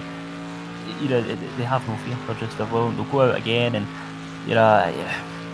sometimes I think we see it when we're in action in the SMRC over the course of a season. Sometimes if you have a wee bump, you have a wee scare, particularly if you're a new driver as well to any championship, in a backward sort of way, sometimes that can be beneficial for you because it gets that fear out the way. Then you can progress and move forward as well. But it's like the key to any driver isn't just outright one lap pace. It's about the mental side to the sport. It's so important. And if you can manage to just get in there time after time again and be consistent, that sometimes is the difference between the top set of the podium and the rest of the pack. Excellent point there. Andy, Edward Porter has asked us about tomorrow night. Of course, iRacing we have got on tomorrow night. I believe it is 8 o'clock that we are starting. We'll probably start the broadcast a little bit earlier. I will double check, that's just off the top of my head. It confuses me because obviously we do consoles from 6 till 8 and then we do the iRacing at a completely different time just to mess things up. But iRacing tomorrow, we see the BMWs versus the Porsches, and the big news this week is that the balance of performance has been shifted, and the tyre problems that the BMWs were facing has now been patched out, so we could see a strong resurgence from the BMWs. But never mind, here is Cameron Evans going across the final couple of chicanes. What can he do coming across the line just now? He doesn't improve. It's a 3:57.729. So there we go. Back limits, David. Just clocking that in the corner minus. I saw the kind of the look at that. Take. Andrew McKinley, 3:58.703. So he's managed to improve. Superb. 3 drivers sub 4 minutes for the final heat here tonight. That is absolutely phenomenal. And then, I mean, look at that. Even that James Black, that's a very good time there at 4:01. You know, we're sitting talking, but he's improved there, 4:01.2. Stu Wyness goes with a 4-minute lap, and our final qualifier is going to be Stephen Bramwell across the line. What can he do? He was a 4:05 and he goes across the line. We instantly cancel it out. What did he do? It's still 4:05, so he didn't improve on that last lap time. Tony Logie then 3:57.605 to Cameron Evans 3:57.729, and then Andrew McKinley with a 3:58. 3 cars under 4 minutes here at Circuit de la Sarthe for the final time tonight. Andy, I'm excited. What about you? Definitely. I'm just looking at the qualify times there. Tony Logie's making up a lot of time in the final part of this lap, so keep an eye on that one and see if he can make his way apart from the chasing pack. Here we go then for the final time tonight. The lights are on and we are ready to go. The engineers rise here at Circuit de la Sarthe, and away we go. It's a great start. It's a huge jump start for Stu Wyness. Stu Wyness is in the lead before the cars have even hit the green line, so that is almost certainly going to be a drive-through penalty. But look at that. That is James Black up into second place already. And this is the difference between these drivers. You can see them being very, very tentative around the corners here. Yeah, and having Stu Wyness in first position here, I mean, that throws up a little bit of a dilemma for the chasing pack, because they know in all likelihood he's going to have a penalty. So do you try and risk fighting them, or do you just sit behind and hope that he pulls into the pits at the end of this lap? Again, only 10 minutes in this race, so it's a real dilemma for the chasing pack. Cameron Evans just ahead of Andrew McKinley there, and a little bit of contact there as they came up through the Dunlop chicane. But back with your race leader. In fact, no, we'll go back with them, because Cameron Evans and Andrew McKinley side by side along the Mulsanne Straight. It's going to be a case of who blinks first on the entry to the first chicane here. It looks like it's going to be Andrew McKinley on the outside of the chicane, so surely Cameron Evans is just going to outbrake him. Again, they're side by side here, and it's on into the brakes there. Hugely late on the brakes for Andrew McKinley, but he makes it stick. What a move. Yeah, absolutely. And I thought he just had a slight bit of movement in the car just as he approached the chicane there, and I think that made all the difference as well for getting that move done. Really nice clean racing as well, and a good start to this race. Here we go though. Tony Logie moves to one side to the other, tries to get squeezed out by Stu Wyness. They're down in towards the chicane just now, and look at that, that's going to be James Black trying to fire it up the inside as well. And oh my goodness me, it's all gone wrong for Stu Wyness. He over rotates into the corner and heads off into the barrier, tries to recover, but that is going to be game over for Stu Wyness, who we believe has a drive-through penalty as well. Meanwhile, look at this battle again between Andrew McKinley and Cameron Evans. McKinley in the toe of Evans just now, moves one way then the other, and again this is thrilling racing here. Absolutely. And James Black, of course, as well, second place. He's had a really strong start to this one. That looks like a little bit of contact there from Andrew McKinley just coming out the back end of that corner there, but he's managed to keep the car on the straight and narrow, and he's got every chance of getting an overtaking move done as we go into Indianapolis. Yeah, here we go then. It's going to be into Indianapolis, as you just said there. But what a beautiful sight this is, going in towards sunset here at Circuit de la Sarthe, and then in towards Arnage, and they're still not outside of that top two battle. No, just think that great bit of defensive driving there from Cameron Evans, just to stick that car in the middle of the road, because again, that's what we were talking about earlier on. This part of the track just narrows. A little bit of contact there in the back end. Cameron's managed to just keep the car on track, but yeah, fair play to him, a really good bit of defensive racecraft to maintain that third and final place of get himself into the finals this weekend. Great little battle here between Stephen Bramwell and Stu Weiner. Stu trying to undo some of that damage that he caused to himself on the entry to the chicane. Again, very, very close here. Tries to outbrake him and does so. A little bit of contact, but he's going to make that move stick. Let's go back to that battle now, because look at that, Cameron Evans now pressuring James Black for second place. He's got a good run on the inside here, and that's allowing Tony Logie to streak away 1.5 seconds away. This is going to be awesome stuff. No, absolutely, and again now James Black has that dilemma. He's looking at the car behind, not the car in front, and that plays into Cameron Evans' hands here. This is the part of the track we've just got to be a little bit careful. Get the car settled down, under control, and then you go again as we go into the Dunlop curve and the chicane. That's a good opportunity to get an overtake. I think he's just out of the slipstream range here, but still a long lap here and plenty of time to make his way up the field. But have a look at Andrew McKinley as well, because he's definitely in the slipstream ability there. And look at how much under braking Cameron Evans catches up, and there's almost contact again between the two cars. Andrew McKinley just backs right out of it, and that's a very sensible thing to do, because watching what's about to go on here between James Black, who is very, very good at defensively just putting that car where it needs to be, and Cameron Evans, I'll give him his credit, he is fast, but he needs to be patient. Yeah, there's a long way still to go in this race.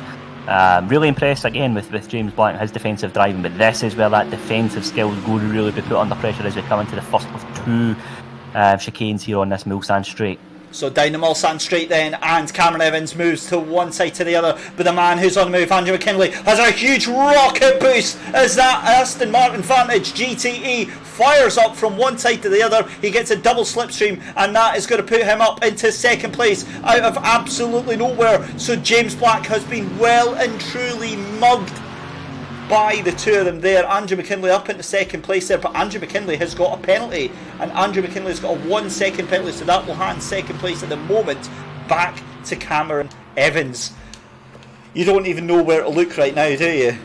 No, we're absolutely spoilt for choice here, David. This has been a cracking final heat here in the fourth round of the qualifiers, and you know, I think Andrew McKinley's certainly looking very lively, but again, as time has shown throughout this event, if you get into a little bit of contact, you tangle with another car, your race is over and you are not in the finals this weekend. So he's just got to keep it sensible here, with just over 3 minutes left in this event.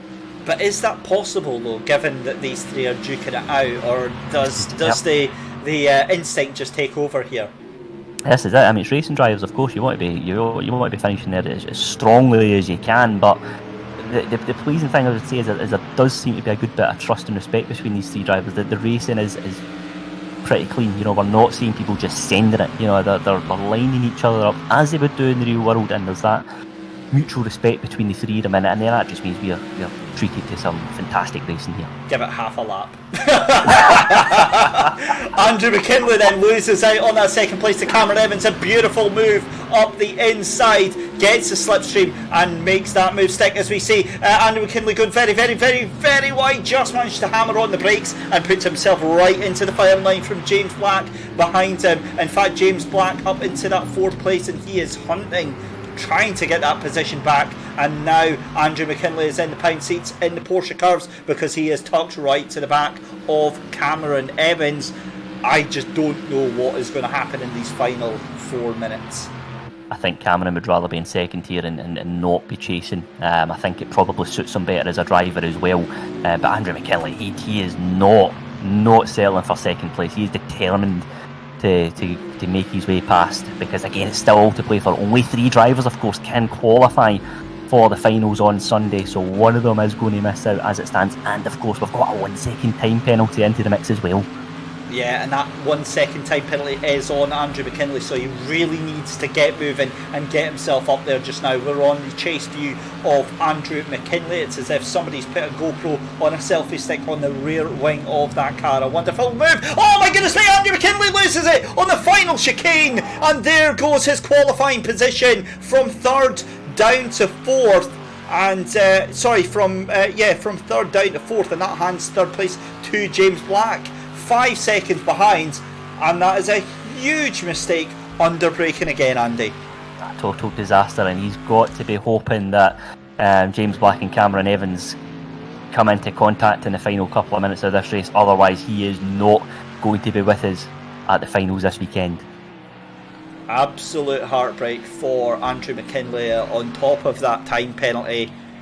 My goodness me. Cameron Evans now 3.5 seconds behind your race leader, who we have barely spoken a word about. Tony Logie is on his final lap and doing very, very well. Now Cameron Evans has a time penalty as well. He's got a 2-second time penalty for cutting the track. Now, at the moment, that's not an issue. That's going to dump him potentially down into third place if James Black gets a move on. This is Austria all over again at the weekend. It's not an issue, that 2-second penalty at the moment, but half a lap ago it would have been. This is the risk that the drivers face when it's just about getting through this qualifying heat and booking your place into the finals this weekend.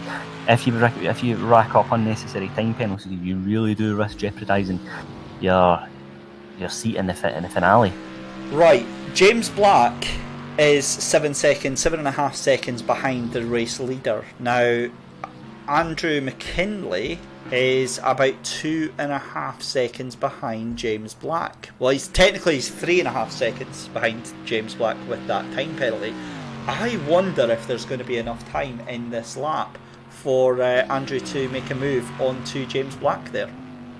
Certainly not out of the question. No, I wouldn't put it past him, but James has had a pretty decent race here as well. And again, I think the defensive side of his game is pretty strong. Andrew's certainly looking very lively. He's been very keen to make his way through the field, but I think James Black is going to hold on to third place here. Well, that gap is now down to 1.7 seconds, so it is coming down rapidly. Meanwhile, your race leader Tony Logie now 4.2 seconds into the lead here as we come through towards the last half of the circuit. He's coming down towards Indianapolis. It'll be the left-hander after this corner here, and then into Arnage. What a race. What a race. We have been absolutely spoiled tonight, and for the second week in a row, it's been... Conversely, it's been the Xbox that has given us the bigger drama. As we see Tony Logie, that was a little bit uncharacteristic for Tony, or he's not lost a lot of time, so maybe that's just the unorthodox way in. A very, very rare mistake there from Tony Logie, who again is setting the standard. Now look at this, James Black is all over, Andrew McKinley all over the back of James Black here. So that gap was 1.8 seconds, it's now nothing. So Andrew McKinley, if he can squeeze out a second of a gap over Andrew McKinley there, this could be huge over James Black, sorry. Andrew's got to be careful though. It looks like there might be a little bit of lag here, but it looks like he's just getting a little bit too close to the back bumper there of James Black. And if he does that, he risks throwing away any hopes of getting into this final. So he's got to be careful. He's got to pick his moment here and make it count. Well, we'll keep an eye on that as much as we can. But Tony Logie now coming into the final couple of corners here. And it's going to be a race win for Tony Logie. Wonderful, wonderful performance here. You can just see in the background Cameron Evans as well. What a race. Great win there for Tony Logie. Cameron Evans is going to come across the line in second place. James Black, I think, is just going to hold on to third place from Andrew McKinley there. What a race. Look at that. You could not have got any closer from Andrew McKinley there. Fifth place is going to go to Stephen Bramwell. Sixth place is going to go to Stu Wyness. Seventh place is going to go to Thomas O'Connor. My goodness me, that was a night and a half of racing. Thank you so much for your company tonight, Andy. What do you make of all of that? I thought that was probably the perfect way of capping off a great evening of racing, David. You know, really, really strong, hard but fair battling by and large between the four drivers there trying to book their place in the final this weekend. And I tell you what, that's been some really, really strong racing. Very fast times there from a couple of the drivers here in the final qualifying phase as well. So again, stage is set for a cracker this weekend. Andy, just before we get lose sight of this. A brilliant point made by Tam Hamill in the YouTube chat there. Have a look up at the top left of your screen there. Tony Logie just did a 3:55.469 on that final lap. Unreal. Tell you what, Tam's been on the ball tonight as well. That's some We fantastic need to get insight. him into Thank the you very much, Tam. Now let's look at that actually. 3:55 for Tony Logie, 3:57 for Cameron Evans, 3:59 for James Black, and a 3:58 for Andrew McKinley. Those are some blistering lap times. And remember, all four of them are battling it out for race positions there as well. You know, fantastic pace from the four of them. Excellent stuff. Well, ladies and gentlemen, thank you so much for your company tonight. I've been David Christie, joined by the incredibly talented Andy Alston. Did you like the big up that you were getting all through that commentary there? Put me under pressure, man. Honestly, no, it's been great. Thank you very much for having me. It's been really, really great action, and you know, I just implore everyone to tune in this weekend because there was some really great drama throughout. Drivers battling wheel to wheel throughout, because again, fourth round of this championship, this is when, you know, it's really going to get interesting for points won and lost. Great action throughout, and really looking forward to more drama this weekend. Yep, so Sunday is when we are going to return. We'll be back with Tom Davis, who will be helping us out on the final for that. And we will next hear from Andy Alston in the finals at Nürburgring, the GP circuit, back in the Ginetta G40s, the GT5s. That will be on the 26th of July for the finals. We'll be back tomorrow night for the SMRC iRacing Championship, but from myself and from Andy Alston, thank you very, very much for joining us tonight, and we will see you on Sunday.